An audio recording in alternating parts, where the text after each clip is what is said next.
வாழ்க வையகம், வாழ்க வளமுட. அருட்பேராற்றல் இரவும் பகலும் எல்லா நேரங்களிலும் எல்லா இடங்களிலும் எல்லா தொழில்களிலும் உறுதுணையாகவும் பாதுகாப்பாகவும் வழிநடத்துவதாகவும் அமையுமாக.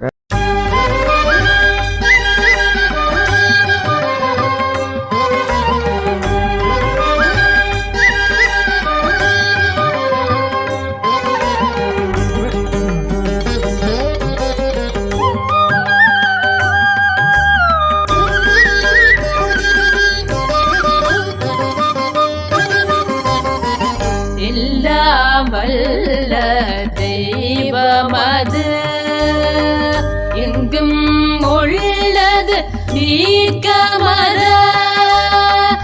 எல்லாம் வல்ல தெய்வமது எங்கும் உள்ளது நீக்கமர. சொல்லால் மட்டும்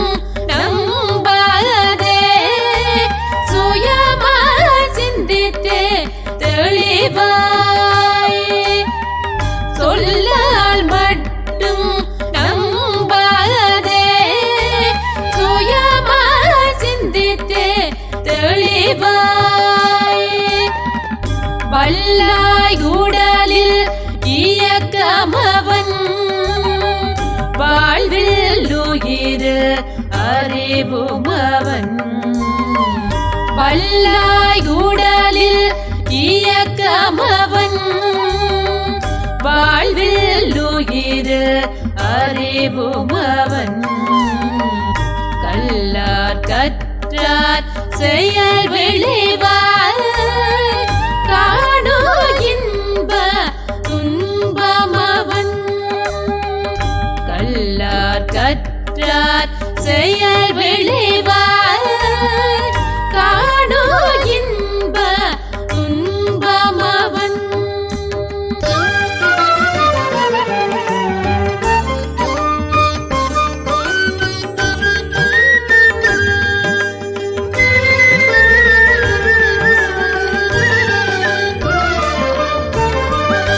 அவனின் இயக்கம் அணுவாற்றல், அணுவின் கூட்டு பக்குவம் நீ.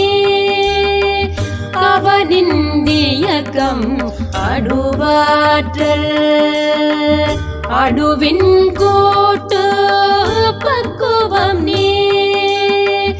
அவனில் தான் நீ உன்னில் அவன், அவன் யார் பிரிவேது. அவனில் தான் நீ உன்னில் அவன், அவன் யார் பிரிவேது. அவனை மறந்தால் நீ சிறியோன், அவனை அறிந்தால் நீ பெரியோன். அவனை மறந்தால் நீ சிறியோன், அவனை அறிந்தால் நீ பெரியோன். அவன் நீயொன்றாய் அறிந்த இடம் அறிவு முழுமை அது முக்தி. அவன் நீயொன்றாய் அறிந்த இடம் அறிவு முழுமை அது முக்தி. அறிவு முழுமை அது முக்தி.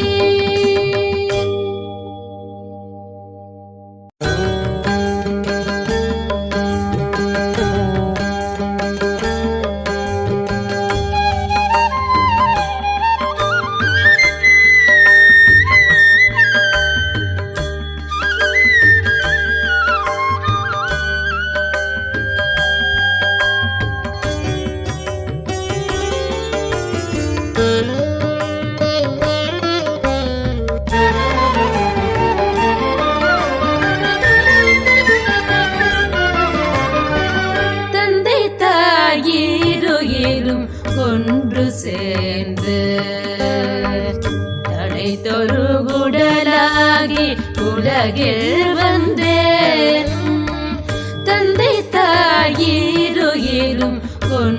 சேர்ந்து தடை தொழுகுடலாகி உலகில் வந்தேன். அந்த உயிர் வினைகள் அறமோ மற்றோ அளித்த பதிவுகள் எல்லாம் என் சொத்தாச்சு. அந்த உயிர் வினைகள் அறமோ மற்றோ அளித்த பதிவுகள் எல்லாம் என் சொத்தாச்சு. இந்த கரும் பிறவியில் முன்பினையறுத்த எல்லையில்லாமை பொருளை அடைவதற்கு இந்த கரும் பிறவியில் முன்பினையறுத்த எல்லையில்லாமை பொருளை அடைவதற்கு வந்த குரு குதவி குரு உயிரும் சேர்க்கே வணங்கி குரு திருவடிகை வாழ்த்தி வாழ்வேன். வந்த குரு குதவி குரு உயிரும் சேர்க்கே வணங்கி குரு திருவடிகை வாழ்த்தி வாழ்வேன்.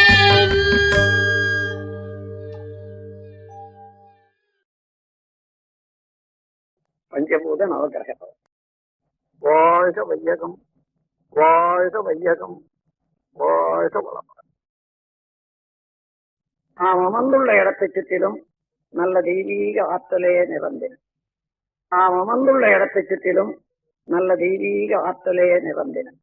நாம் அமர்ந்துள்ள இடத்தை சுற்றிலும் நல்ல தெய்வீக ஆற்றலே நிறந்தின.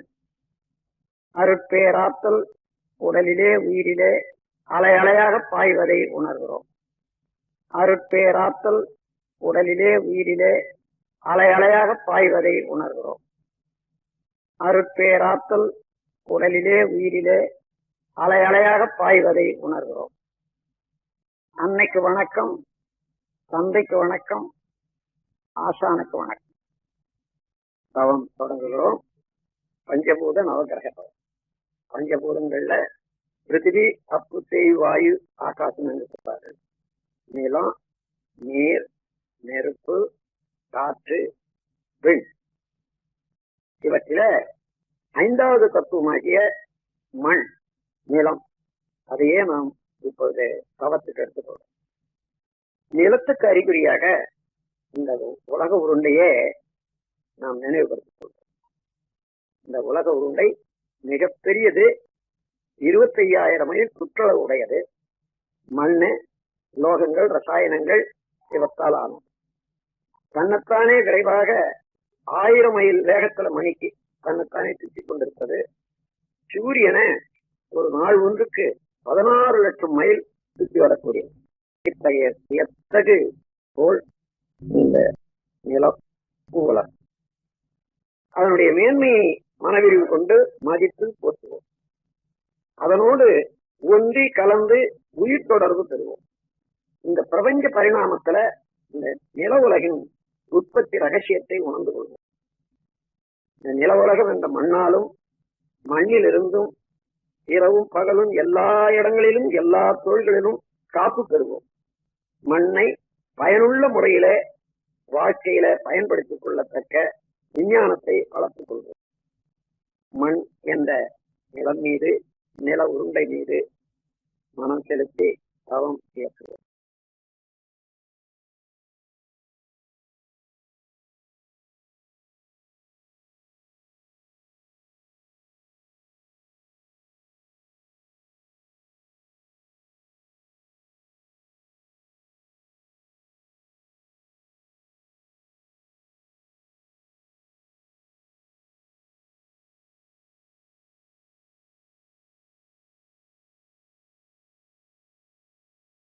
பிரபஞ்ச பரிணாமத்துல 4வது தத்துவமாகிய நீரின் மேல் தவம் தொடங்குகிறோம்.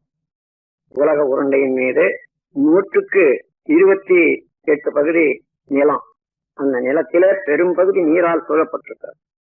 நீரின் இருப்பை மேகங்கள்ல, தாவரங்கள்ல, உயிரினங்கள்ல நாம் உணர முடிகிறது. நீர் அவ்வளவு உயிர் வாழ்க்கைக்கு அவசியம் என்று தெரிந்து கொள்வோம். நீரின் பெருமையை நினைந்து மனவிரிவு கொண்டு மதித்து போற்றுகிறோம். நீரோடு ஒன்றி கலந்து உயிர் கலப்பு பெறுகிறோம். பிரபஞ்ச பரிணாமத்துல நீரின் உற்பத்தி ரகசியத்தை உணர்ந்து கொள்வோம். நீராலும் நீரிலிருந்தும் இரவும் பகலும் எல்லா தொழில்களிலும் எல்லா இடங்களிலும் காப்பு பெறுவோம். நீரை பயனுள்ள முறையிலே உபயோகித்துக் கொள்ளக்கூடிய விஞ்ஞானத்தை வளர்த்துக் கொள்வோம்.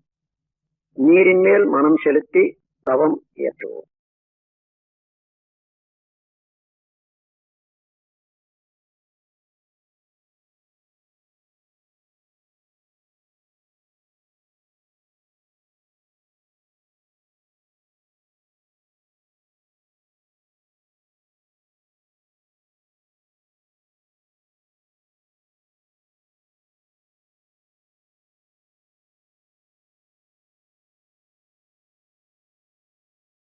மூன்றாவது தத்துவமாகிய நெருப்பின் மீது தவம் தொடங்குகிறோம்.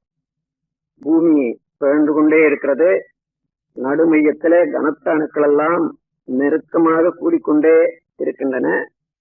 அதனுடைய நெருக்கம் அணுச்சிதவு ஏற்பட்டு எப்பொழுதுமே ஒரு பெரிய நெருப்பு பூமியின் நடுமையத்தில ஏற்பட்டு கொண்டே இருக்கிறது. அதனுடைய கனல் மேல் பகுதி வரையில வந்து உயிர்கள் வாழ்வதற்கு உதவியாக இருக்கின்றன. மனவிரிவு கொண்டு நெருப்பின் பெருமையை மதித்து போற்றி மகிழ்கிறோம். நெருப்போடு ஒன்றி கலந்து உயிர் கலப்பு பெறுகிறோம். இந்த பிரபஞ்ச பரிணாமத்துல நெருப்பின் உற்பத்தி ரகசியத்தை உணர்ந்து கொள்வோம். நெருப்பாலும் நெருப்பிலிருந்தும் இரவும் பகலும் எல்லா நேரத்திலும் எல்லா இடங்களிலும் எல்லா தொழில்களிலும் நாம் காப்பு பெறுவோம். நெருப்பை பயனுள்ள முறையிலே உபயோகித்துக் கொள்ளக்கூடிய கலையை வளர்த்துக் கொள்வோம். நெருப்பின் மீது மனம் செலுத்தி தவம் இயற்றுகிறோம்.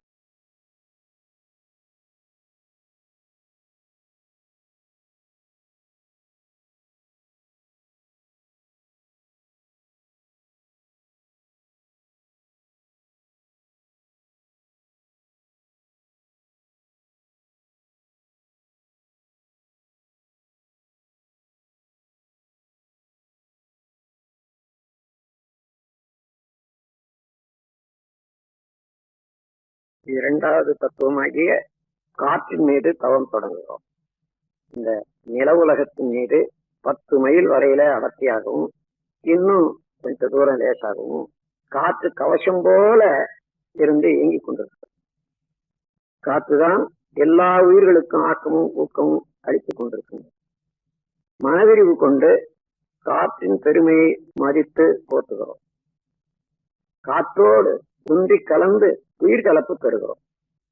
பிரபஞ்ச பரிணாமத்துல காற்றின் உற்பத்தி ரகசியத்தை உணர்ந்து கொள்வோம். காற்றாலும் காற்றிலிருந்தும் இரவும் பகலும் எல்லா நேரத்திலும் எல்லா இடங்களிலும் எல்லா தொழில்களிலும் காப்பு பெறுவோம். காற்றை பயனுள்ள முறையில உபயோகித்துக் கொள்ளக்கூடிய விஞ்ஞானத்தை வளர்த்துக் கொள்வோம். காற்றின் மீது மனம் செலுத்தி தவம் இயற்றுகிறோம்.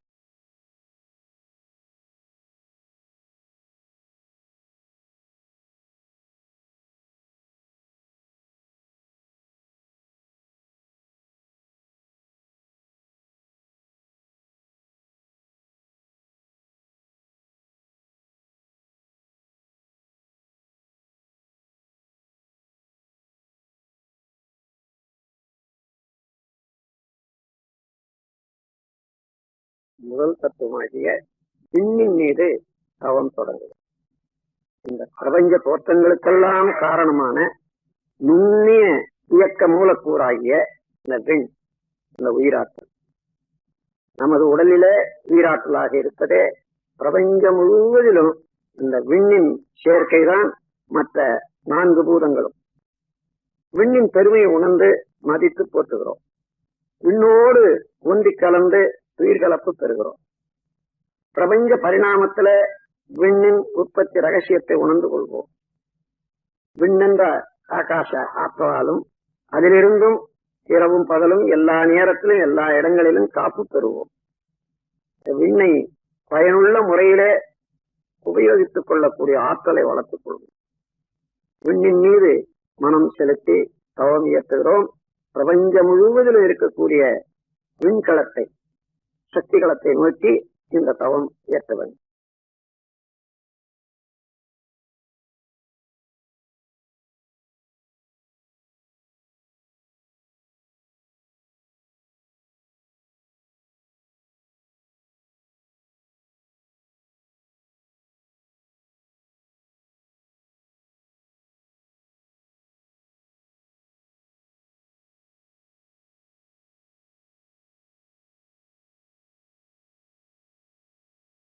இந்த விண் நிறைந்த சக்திகளமாகிய அந்த ஆகாசத்துல, மகா ஆகாசத்துல பல கோடி நட்சத்திரங்களை பார்க்கிறோம்.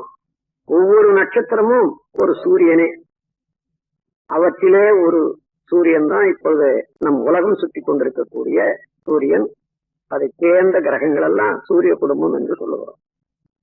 சூரிய குடும்பத்தை சேர்ந்த எல்லா கோள்களும் நமது உடலுக்கும் மனதுக்கும் நேரடியாக நெருங்கிய தொடர்புடையவை. இப்பொழுது இந்த 9 கோள்கள் மீது மனம் செலுத்தி தவம் இயற்றுகிறோம். முதல்ல சூரியனை நமது தவத்துக்காக நினைத்துக் கொள்கிறோம். சூரியன் ஒரு பெரிய நெருப்பு கோளம். அது பூமியை விட 19 லட்சம் மடங்கு பெரியது என்று கணக்கெடுத்திருக்கிறார். ஆரஞ்சு நிறமான கதிர்களை வீசிக்கொண்டு 25 நாட்களுக்கு ஒரு சுற்று தன்னைத்தானே முடித்துக் கொண்டு இயங்குவது சூரியன். சூரியனுடைய காந்தாலை கதிர்கள் வாழ்க்கையிலே வெற்றி, அறிவு மேன்மை, கல்வி மேன்மை, வாழ்க்கை வளங்கள் அனைத்தும் அளிக்க வல்லது. சூரியனுடைய காந்தாலை கதிர்களை நாம் ஏற்று நம்மோடு ஒன்றுபடுத்திக் கொள்ளுகிறோம். எப்பொழுதுமே சூரியனுடைய காந்தாலை கதிர்கள் நமக்கு நன்மையே செய்து கொண்டிருக்குமாக சூரியன் மீது மனம் செலுத்தி தவம் இயற்றுகிறோம்.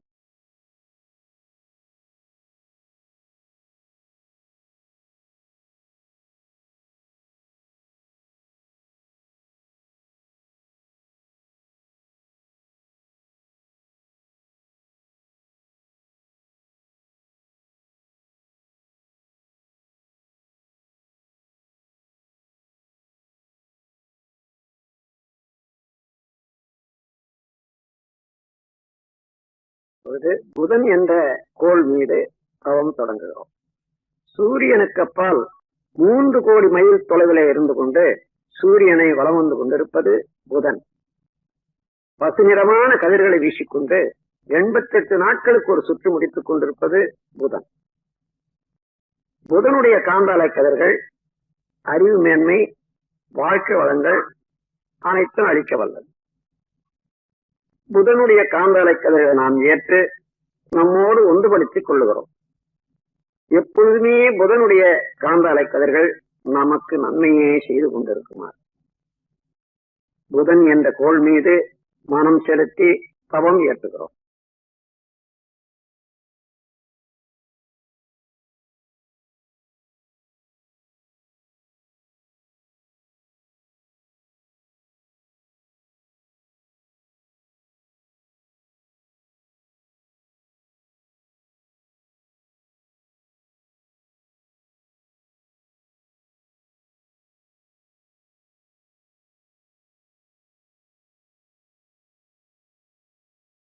சுக்கிரன் என்ற கோள் மீது தவம் தொடங்குகிறோம். சூரியனை சுற்றி 2வது வட்ட பாதையில சுக்கிரன் 6 கோடி மைலுக்கு அப்பால் பலம் வந்து கொண்டிருப்பது. 225 நாட்களுக்கு ஒரு சுற்று முடித்துக் கொண்டு வெண்ணிறமான கதிர்களை வீசிக்கொண்டிருப்பது சுக்கிரன். சுக்கிரனுடைய காந்தாலை கதிர்கள் மகிழ்ச்சி, வாழ்க்கையில மேன்மை, நட்பு இவையெல்லாம் அளிக்க வல்லது. சுக்கிரனுடைய காந்தாலை கதிர்கள் நாம் ஏற்று நம்மோடு ஒன்றுபடுத்திக் கொள்ளுகிறோம். எப்பொழுதுமே சுக்கிரனுடைய காந்தாலை கதிர்கள் நமக்கு நன்மையே செய்து கொண்டிருக்குமாக சுக்கிரன் என்ற கோள் மீது மனம் செலுத்தி தவம் இயற்றுகிறோம்.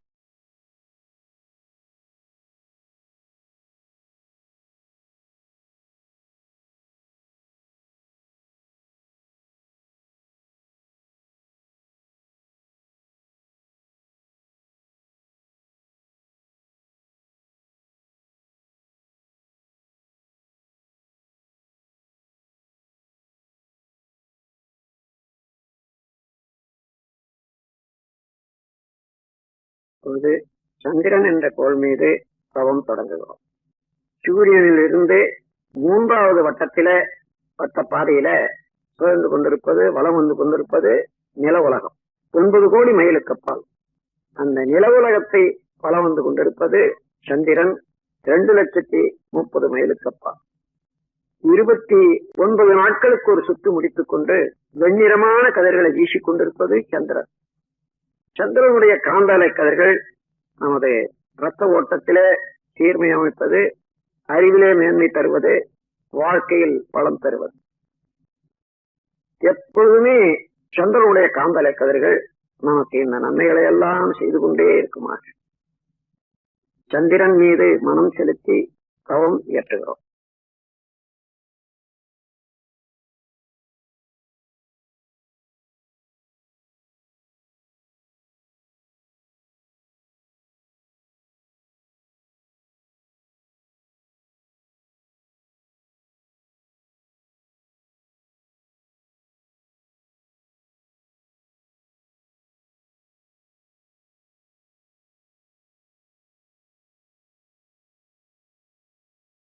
செவ்வாய் என்ற ஆற்றல் மிக்க கோள் மீது தவம் தொடங்குகிறோம்.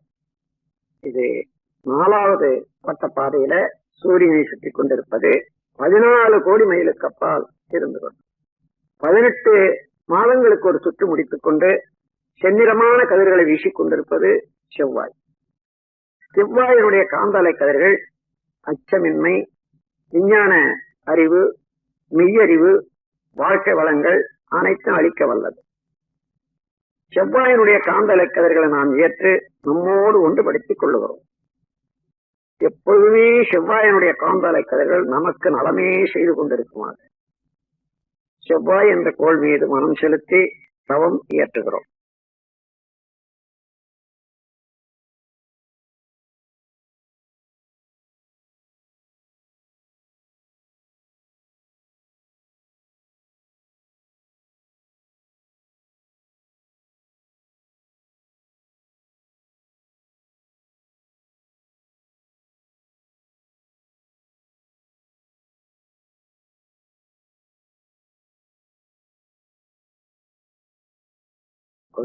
குரு என்ற ஆற்றல் மிக்க பெருங்கோள் மீது தவம் தொடங்குகிறோம்.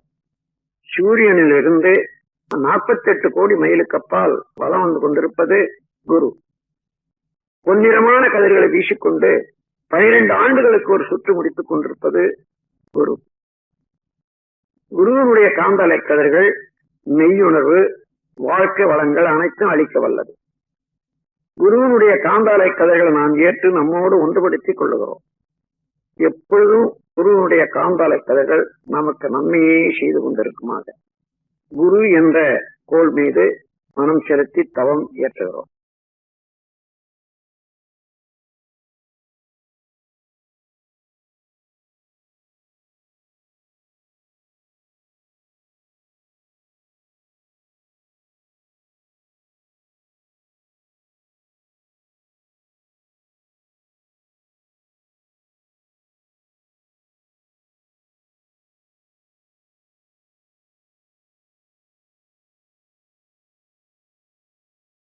சனி என்ற ஆற்றல்மிக்க கோள் மீது தவம் தொடங்குகிறோம். சூரியனிலிருந்து 6வது வட்டப்பாதையில 88 கோடி மைலுக்கு அப்பால் பலம் வந்து கொண்டிருப்பது சனி. சனியினுடைய காந்தலை கதிர்கள் சாம்பல் நிறமானவர். 30 ஆண்டுகளுக்கு ஒரு சுற்று முடித்துக் கொண்டு சாம்பல் நிறமான கதிர்களை வீசிக் கொண்டிருப்பது சனி. சனியினுடைய காந்தலை கதிர்கள் ஆயுள் நீளம், பொருள் வளம், மனவளம் அனைத்தையும் அளிக்க வல்லது. சனியினுடைய காந்தலை கதிர்கள் நாம் ஏற்று நம்மோடு ஒன்றுபடுத்திக் கொள்ளுகிறோம். எப்பொழுதுமே சனியினுடைய காந்தலை கதிர்கள் நமக்கு நன்மையே செய்து கொண்டிருக்குமாறு சனி என்ற கோள் மீது மனம் செலுத்தி தவம் இயற்றுகிறோம்.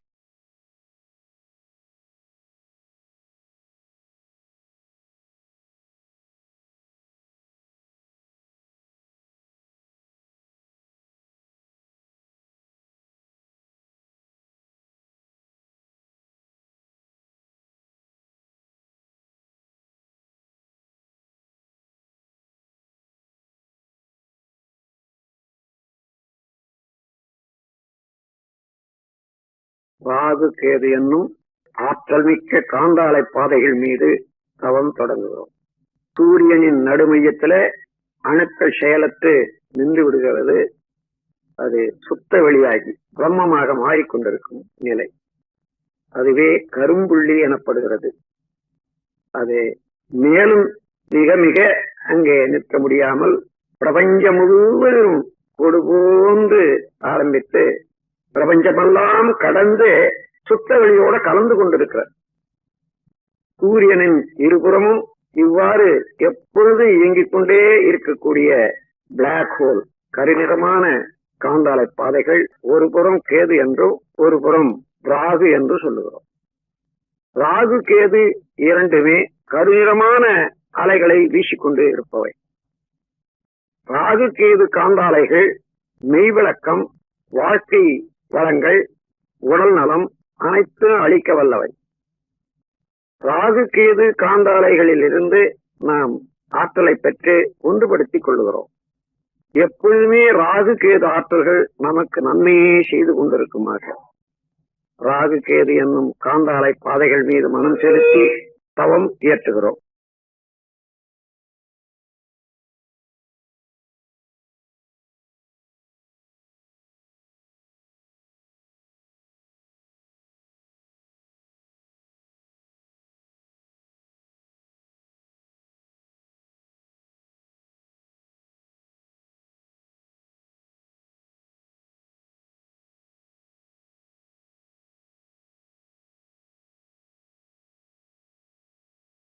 இந்த பேரியக்க மண்டலத்திலே இந்த சூரிய குடும்பத்தை போன்று கோடான கோடி சூரிய குடும்பங்களை பார்க்கிறோம். அவைகளெல்லாம் நட்சத்திரம் என்று வழங்குகிறோம். அப்படி எல்லா நட்சத்திர கூட்டங்களையும் 12 வீடுகளாக பிரித்து இருக்கின்றார்கள். மேஷம், ரிஷபம், மிதுனம், கடகம், சிம்மம், கன்னி, துலாம், விருச்சிகம், தனுசு, மகரம், கும்பம், மீனம் என்று எல்லா நட்சத்திர தொகுதிகளில் இருந்தும் நமக்கு எப்பொழுதுமே ஆற்றல்கள் வந்து கொண்டே இருக்கின்றன. எல்லா தொகுதியினுடைய ஆற்றல்களும் நமக்கு நலமே செய்து கொண்டிருக்குமாக இந்த 12 வீடுகளாக உள்ள இந்த பிரபஞ்சத்தை தாண்டி அப்பால் செல்லுகிறோம். சுத்த வெளி மெய்ப்பொருள், அதே மெய்ப்பொருள் இந்த பேரியக்க மண்டலம் முழுவதையும் அணுக்களுக்கு இடையேயும் அணுக்களுக்கு மத்தியிலேயும் இருப்பதை உணர்கிறோம். அதே மெய்ப்பொருள் நமக்குள்ளாக அறிவாக விளங்கிக் கொண்டிருப்பதை உணர்கிறோம். நமக்குள்ளாக அந்த மெய்ப்பொருள் என்ற சுத்த வெளியிலே கெட்டிப் பொருளாக உடல், ரத்த ஓட்டம், வெப்பம், காற்று, உயிர், இந்த 5 பௌதீக பிரிவுகளையும் உணர்ந்து கொள்ளுகிறோம். எல்லாவற்றையும் அறிவு ஆண்டு கொண்டிருப்பதை உணரும். இதையே போன்று ஒவ்வொரு மனிதரிடத்தும் ஒவ்வொரு உயிர்களிடத்தும் அமைந்திருப்பதை உணர்கிறோம். அந்த உயிர்கள் சொந்தம் இல்லாத முறையில வாழும் அளவுக்கு நம்முடைய செயல்களை ஒழுங்குபடுத்திக் கொள்ளவும், சொந்தம் படும் உயிர்களுக்கு எந்த வரையிலே உதவும் நாம் கருணையோடு செயல்புரிய வாழ முனைவோம். இந்த பேரறிவில, இந்த விரிவான மனநிலையில எப்பொழுதும் மறவாது இருந்து கொண்டு நம் வாழ்வை நடத்தி வருவோம்.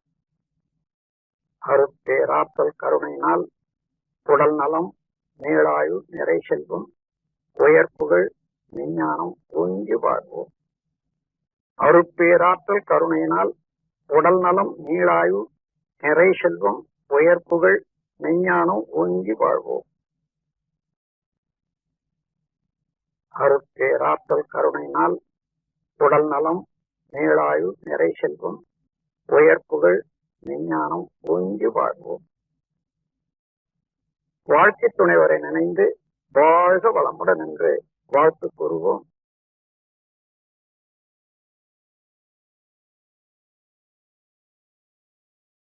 பெற்ற மக்கள் செல்வங்களை ஒவ்வொருவராக நினைந்து வாழ்க வளமுடன் வாழ்முடன் என்று வாழ்த்து கூறுவோம்.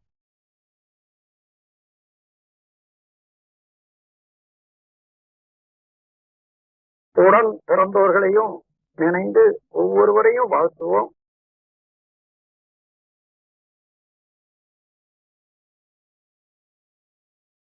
நெருங்கிய நண்பர்களை வாழ்த்துவோம்.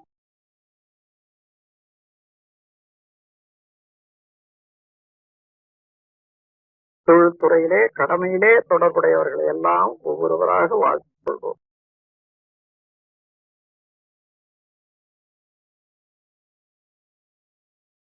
தெரிந்தோ தெரியாமலோ இன்னல் புரிவோர்களுக்கும் எதிரிகளாக நினைப்போருக்கும் வாழ்த்து கூறுவோம். அவர்கள் திருந்தி நல்வாழ்வு பெற வேண்டும் என்ற கருணையோடு வாழ்த்து.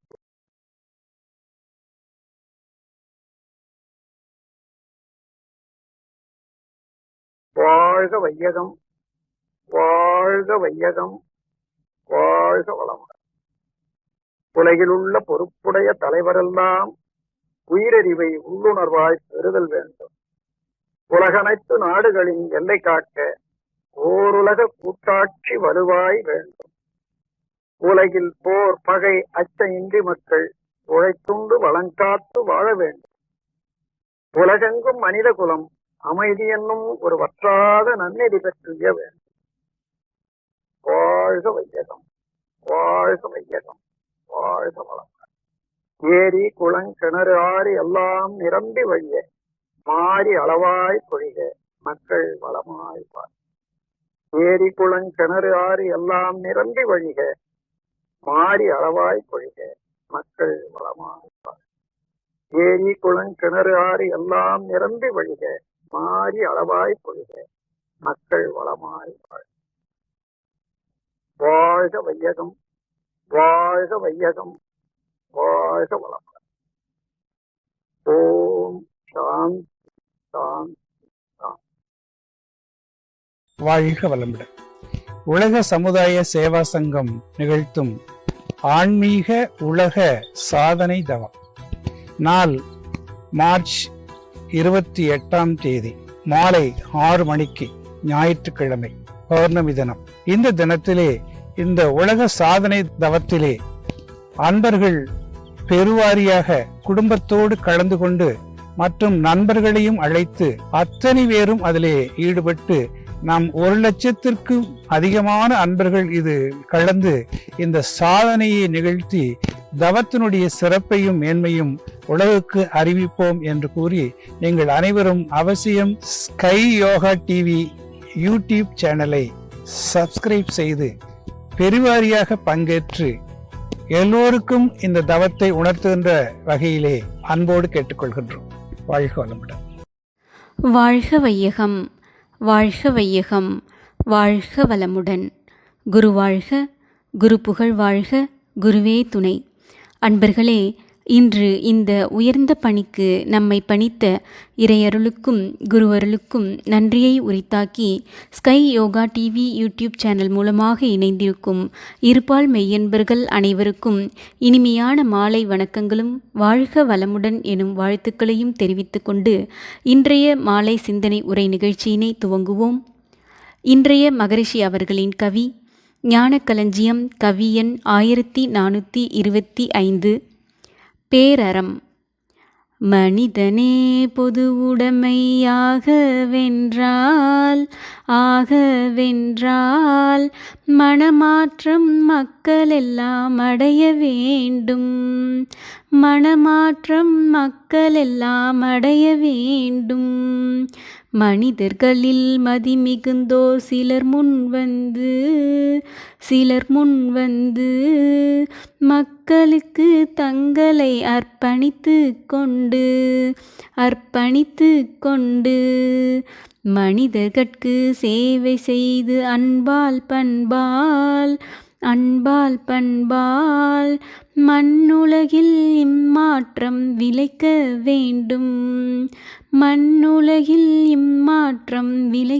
வேண்டும்.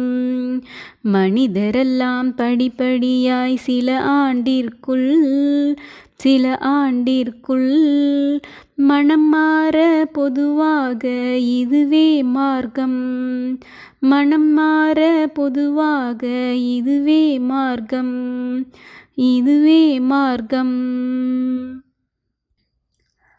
அறவழியில் பொருட்களை ஈட்டி தனக்கும் சமுதாயத்திற்கும் துன்பமில்லாமல் வாழ வேண்டும்.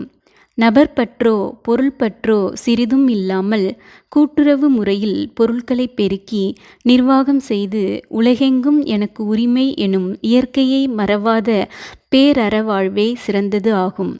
மனித இன இலட்சிய வாழ்வு இதுவே ஆகும். இத்தகைய மனமாற்றம் அனைவருக்கும் ஏற்பட வேண்டும். அறிவில் பக்குவமடைந்த மக்கள் தங்களை சமுதாயத்திற்கு அர்ப்பணித்து கொண்டு மனிதர்களுக்கு சேவை செய்து அன்பாலும் பண்பாலும் மக்களுக்கு மண்ணுலகில் மாற்றங்களை விளைவிக்க வேண்டும். மனிதர்கள் அனைவரும் படிப்படியாக சில ஆண்டிற்குள் மனம் மாற இதுவே பொதுவான மார்க்கமாகும் என்ற மகரிஷியின் கருத்தை ஒட்டிய சிந்தனைகளை பேரறம் எனும் தலைப்பில் நமது பேராசிரியர் அருள்நிதி RSK பாக்கியலட்சுமி அம்மா அவர்கள் சென்னையிலிருந்து நம்முடன் இணைந்து நமக்கு நல்ல பல விளக்கங்களை அளிக்க இருக்கின்றார்கள். சிந்தனைக்கு முன் அம்மா அவர்களை பற்றிய ஒரு சிறிய அறிமுகம்.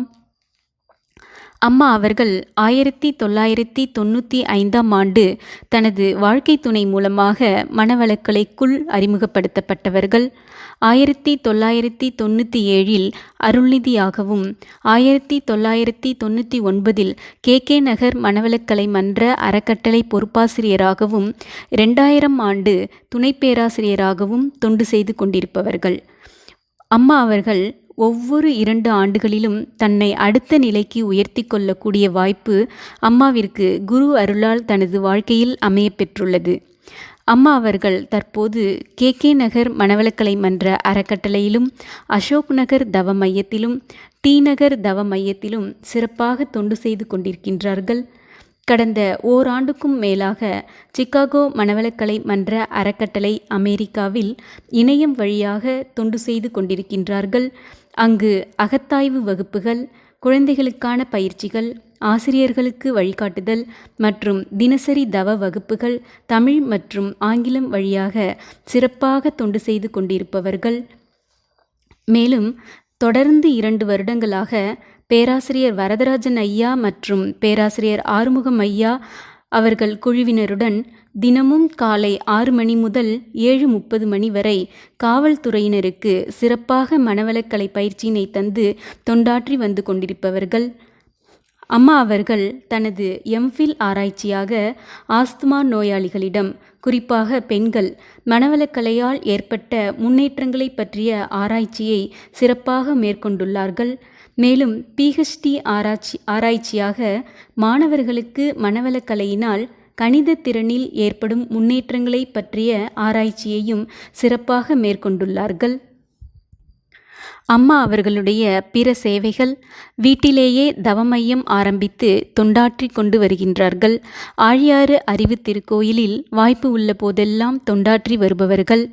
மேலும் திருவான்மையூர் தலைமை மன்றம் மற்றும் பல்வேறு தவ மையங்களிலும் சென்னை மற்றும் பிற பகுதிகளிலும் மாணவர்களுக்கான பயிற்சிகளை ஆங்கிலத்தில் அளித்து இருக்கின்றார்கள்.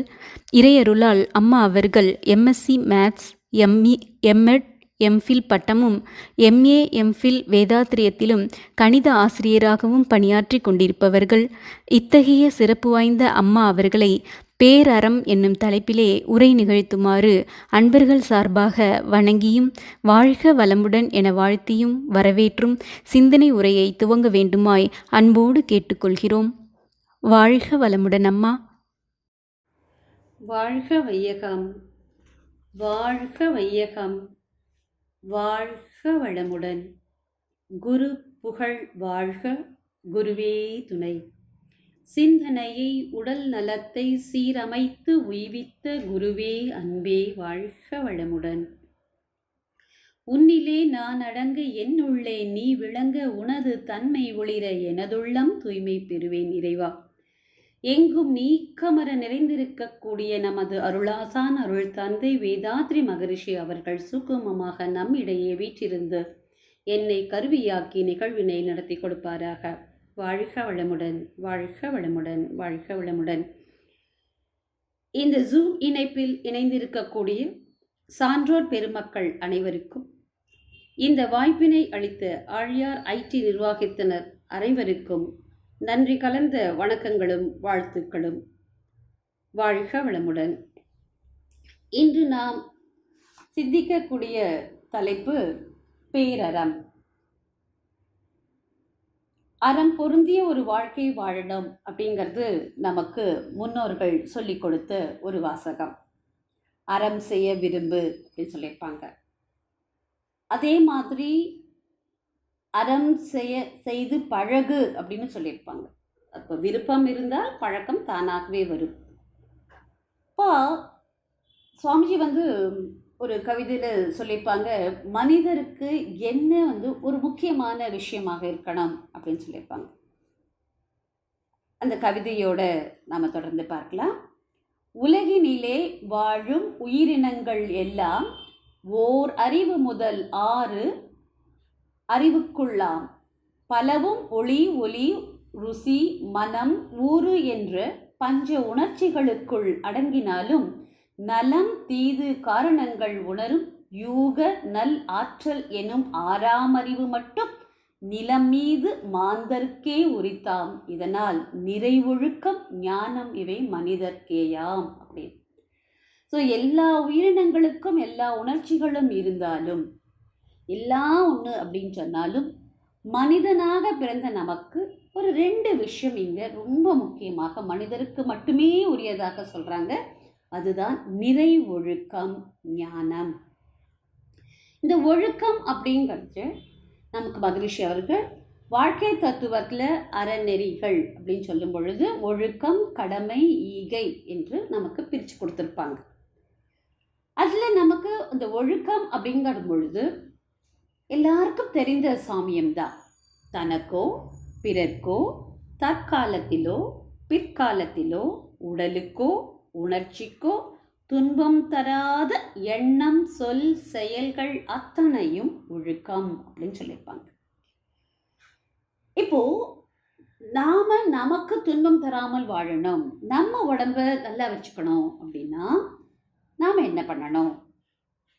நிறைய பேருக்கு ஏண்டா பிறந்தோம் அப்படின்னு இருக்கு. எங்கே போனாலும் இந்த உடம்பை தூக்கிண்டே போக வேண்டியிருக்கே அப்படின்னு உடல் மேலே ஒரு சலிப்பும் இருக்கு. இது நமக்கு மட்டும் இல்லைங்க, திருமூலருக்கே அப்படி ஒரு எண்ணம் இருந்திருக்கு. அப்புறம் அதை ரியலைஸ் பண்ணதுக்கு அப்புறம்தான் அவர் அந்த உடம்பை பாதுகாக்க ஆரம்பிக்கிறார். அதையே ரொம்ப அழகாக ஒரு பாடலில் சொல்லியிருப்பார். உடம்பை முன்னம் இழுக்கென்று இருந்தேன், உடம்பினுக்குள்ளே ஒரு பொருள் கண்டேன், உடம்பினுள் உத்தமன் கோவில் கொண்டான் என்று உடம்பினை யாம் இருந்து ஓம்புகின்றேனே அப்படின்னு. அப்போது இந்த உடம்பை பாதுகாக்கணும் அப்படிங்கிறது, இதுக்குள்ளே உத்தமன் இருக்காங்கிறதுனா நம்ம ரியலைஸ் பண்ணணும். அதுக்கான சில பயிற்சி முறைகள் நமக்கு தேவையாக இருக்கு. இப்போ இந்த உடலை பாதுகாக்கணும் அப்படின்னா நமக்கு சுவாமிஜி கொடுத்துருக்கக்கூடிய உடற்பயிற்சி, காயக்கல்ப பயிற்சி, அதில் முக்கியமாக 5 அளவு முறை காக்கணும். உணவு, உழைப்பு, உறக்கம், உடலுறவு, எண்ணம் இவற்றில் முரண்பாடு இல்லாமல் அளவு முறை காக்க வேண்டும். இதெல்லாம் நமக்கு வரணும் அப்படின்னா நமக்கு அகத்தவம், அகத்தாய்வு இது தேவை. இதையெல்லாம் செய்யும் பொழுது நமக்கு தொண்டு உள்ளமும் அதிகரிக்கும். ஸோ இதெல்லாம் நமக்கு வாழ்க்கைக்கு தேவை. அப்படிங்கும்பொழுது இந்த அகத்தாய்வு செய்யறது அப்படிங்கும்பொழுது நமக்கு ஆரம்ப காலத்தில் கொஞ்சம் என்ன சொல்லலாம், அது முழுமையாக அதில் நாம் ஈடுபட முடியாதக்கு ஒரு சூழல் இருக்கும். ஆனால் அது செய்யும் பொழுது நமக்குள்ள ஒரு மாற்றம் வருவதை நம்மளால் உணர முடியும். அது ஏன் நமக்கு ஆரம்ப காலத்தில் நமக்கு ஒரு இடர்பாடாக இருக்குது அப்படிங்கிறதுல நம்ம பின்னாடி பார்க்கலாம். ஆனால் இங்கே பேரறம் அப்படிங்கிறதுக்கு இங்கே ஒரு விஷயம் சொல்கிறாங்க சுவாமிஜி. ஒரு 5 விஷயங்களை நமக்குள்ளே இருந்து ஒழிச்சிட்டு 5 விஷயங்களை நாம் உள்வாங்கிட்டோம், நம்மளுடைய வாழ்க்கைக்கு அதை கொண்டு வந்துட்டோம் அப்படின்னா அதுவே ஒரு பேரற வாழ்வு அப்படின்னு சொல்கிறாங்க. அதாவது குற்றம், குறை, பகை, கோள் சொல்லல், வஞ்சம் இந்த 5ஐயும் ஒழித்துவிட்டு நற்றவம், நட்புணர்வு, நலம் பிறர்க்கு செய் தகுதி, ஞான நெறி நாட்டமோடு மன்னிப்பு, இந்த 5ஐயும் நமக்குள்ள வளர்த்துக்கிட்டோம் அப்படின்னா, அதாவது இது 5ம் பெற்று அதன்படி வாழ்ந்தால் பேரற வாழ்வாகும். அதை கற்றிடுவோம், கற்றபடி வாழ்ந்திடுவோம் கருமைய தூய்மை கொண்டு அப்படின்னு சொல்கிறாங்க. இப்போ இந்த கருமைய தூய்மை அப்படிங்கும் பொழுது என்னெல்லாம் செய்யறது அப்படிங்கிறதும் நமக்கு ஒரு செஷனில் பார்ப்போம். ஆனால் இந்த 5 பெறுவது அப்படின்னு இருக்கு இல்லையா, அதில் நமக்கு கொஞ்சம் கஷ்டமான ஒரு விஷயம் என்னென்னா அந்த மன்னிக்கிறது. அதுக்கு சுவாமிஜி என்ன சொல்கிறாங்கன்னா, நம்ம எல்லாருக்குமே இன்பமயமான ஒரு வாழ்க்கை வாழணும் அப்படிங்கிறது தான் நம்ம எதிர்பார்க்கக்கூடியது இல்லையா? இன்பமயமான இனிமையான ஒரு வாழ்க்கை தொடரணும் அப்படின்னா நம்ம என்ன செய்யணும்னா, அடிக்கடி நமக்கு நல்லது செய்கிறாங்க இல்லையா, அவங்கள நினச்சி பார்க்கணும், அவங்களுடைய நன்மைகள் எல்லாம் எண்ணி பார்க்கணும். அப்போது சின்ன சின்ன தவறுகள் வரும் பொழுதோ இல்லை அவங்க சின்ன சின்ன குற்றங்கள் செய்த பொழுதும் அதை வந்து நம்ம பெரிதுபடுத்தாமல் மன்னிக்கக்கூடிய ஒரு தன்மை நமக்கு கிடைக்கும். அது ஒரு மன நிறைவான ஒரு வாழ்க்கையை கொடுக்கும். ஸோ அந்த மன்னிக்கக்கூடிய தன்மை நமக்கு வரணும் அப்படின்னா என்ன செய்யணும்? அவர்கள் செய்த நல்லதை நன்மைகளை அவ்வப்பொழுது நாம் யோசித்து நமக்குள்ளே பதிவு செஞ்சுக்கிட்டே இருந்தோம் அப்படின்னா மன்னிக்கக்கூடிய குணம் தானே நமக்குள்ளே வந்துடும். இப்போ இந்த ஒழுக்கம் அப்படிங்கிறது பார்த்தோம். அதுக்கு நமக்கு இதெல்லாம் தேவை அப்படிங்கிறதையும் பார்த்தோம். இப்போ கடமை அப்படின்னு சொல்லும் பொழுது சுவாமி நமக்கு சொல்லியிருக்காங்க 5 வகை கடமைகள் தான். இதை நமக்கு பார்த்துட்டோம். அப்புறம் குடும்பம், சுற்றம், ஊர், உலகு அப்படின்னு. இப்போ இந்த கடமை அப்படிங்கிறது நமக்கும் இருந்தது, பிறருக்கும் செய்யணும், 2 பேருக்கும். ஒழுக்கங்கிறது நமக்கு மட்டும்தான், கடமை அப்படிங்கிறது நமக்கும் பிறருக்கும். ஆனால் 3ஆவதாக சொல்கிறாங்களே ஈகை, அது பிறருக்கு மட்டும்தான். எந்தவித பிரதிபலனும் எதிர்பார்க்காம இன்னொருத்தருக்கு செய்யணும், அதுதான் தொண்டு. சுவாமி தொண்டுக்கு கூட ரொம்ப அழகான ஒரு வாக்கியம் சொல்லியிருப்பாங்க. கொண்டு வந்த வினையை தொண்டு செய்து போக்க வேண்டும். அதில் இந்த திருக்குறளில் சொல்வாங்க இல்லையா, நெடுங்கடலும் தண்ணீர்மை குன்றும் தடிந்து எழிலி தான் நல்காது ஆகிவிடேன். அது மாதிரி நம்மக்கிட்ட என்ன இருக்கோ அது நமக்கு பிறருக்கு கொடுத்து பழக வேண்டும். இதுலேயும் சிலருக்கு வந்து ஒரு சின்ன சந்தேகம் இருக்கும், இந்த தானத்துக்கும் கொடைக்கும் என்னங்க வித்தியாசம் அப்படின்னு நிறைய பேர் கேட்டிருக்காங்க. அதில் இது சரி செய்தி தான். அதில் என்ன சொல்லியிருப்பாங்கன்னா, தன் நலன் வேண்டி செய்வது தானம், பிற நலனுக்காக செய்வது தொண்டு அப்படின்னு. அதாவது இப்போ நம்ம சாதாரணமாக ஒரு ஜாதகம்லாம் பார்க்க போனால் அவங்க என்ன சொல்லுவாங்க, உங்களுக்கு வந்து பூர்வ புண்ணிய ஸ்தானத்தில் கொஞ்சம் ப்ராப்ளம் இருக்குது, நீங்கள் யாருக்கான இந்த தொண்டு பண்ணுங்கள், அதாவது இந்த மாதிரியான தானம் பண்ணுங்கள், பசுதானம் பண்ணுங்கள், ஒரு 4 பேருக்கு புடவை வாங்கி கொடுங்க, ஒரு துணிமணிகள் வாங்கி கொடுங்க, வஸ்திர தானம், வம்ச விருத்தி, இப்படின்னு சில இதெல்லாம் நமக்கு சொல்லி இதெல்லாம் செஞ்சிங்கன்னா உங்களுக்கு இந்த குறைகள் எல்லாம் போகும் அப்படின்னு சொல்லுவாங்க. அப்போது ஒரு பலனை எதிர்பார்த்து நம்மளுக்கு ஒரு நலனை வேண்டி செய்வது தானம். பிற நலனுக்காக, அப்போ எனக்கு ஒன்றும் வேண்டாம்ப்பா, என்கிட்ட நிறைய இருக்குது, நான் நிறைய இறைவன் எனக்கு கொடுத்துருக்கான், நான் அவனுக்கு செய்கிறேன், மக்கள் சேவையே மகேஷன் சேவைன்னு நான் எல்லாருக்கும் செய்கிறேன் அப்படின்னு செய்ய ஆரம்பித்தோம் அப்படின்னா அதுவே தொண்டு. இந்த தொண்டு அப்படின்னு சொல்லும் பொழுதே சுவாமிஜி அந்த தொண்டை மட்டுமே என்ன சொல்கிறாங்கன்னா பேரறம் அப்படின்னு சொல்கிறாங்க. அதுக்கு ரொம்ப அழகான ஒரு கவிதையில் சொல்லியிருப்பாங்க, வாழ்வாங்கு வாழ்வதற்கு பயிற்சி ஏற்கும் முறையை வகைப்படுத்த இளமை நோன்பாம், பொறுப்போடு வாழ்வாங்கு வாழ ஒரு வாழ்க்கை துணை ஏற்று வழியோடு கடமை உணர்ந்து ஆற்ற இல்லறமாம், வாழ்வினிலை மறைப்பொருளாம் உயிர் அறிவை உணர வளமான உளப்பயிற்சி அகநோக்கு தவமாம், வாழ்வு அதனை முற்றுணர்ந்ததை அமைதி வெற்றி வழிகண்டு வாழ வைக்கும் பேர் அறமே தொண்டு அப்படின்னு சொல்கிறாங்க. அதாவது நம்ம எல்லாருக்குமே தெரியும், வாழ்க்கை முறைகள் அப்படின்னு சொல்லும்போது 4ஆக பிரித்து கொடுத்துருப்பாங்க அந்த காலத்தில். எப்படின்னா பிரம்மச்சரியம், கிரகஹஸ்தம், வனப்பிரஸ்தம், சந்நியாசம் அப்படின்னு.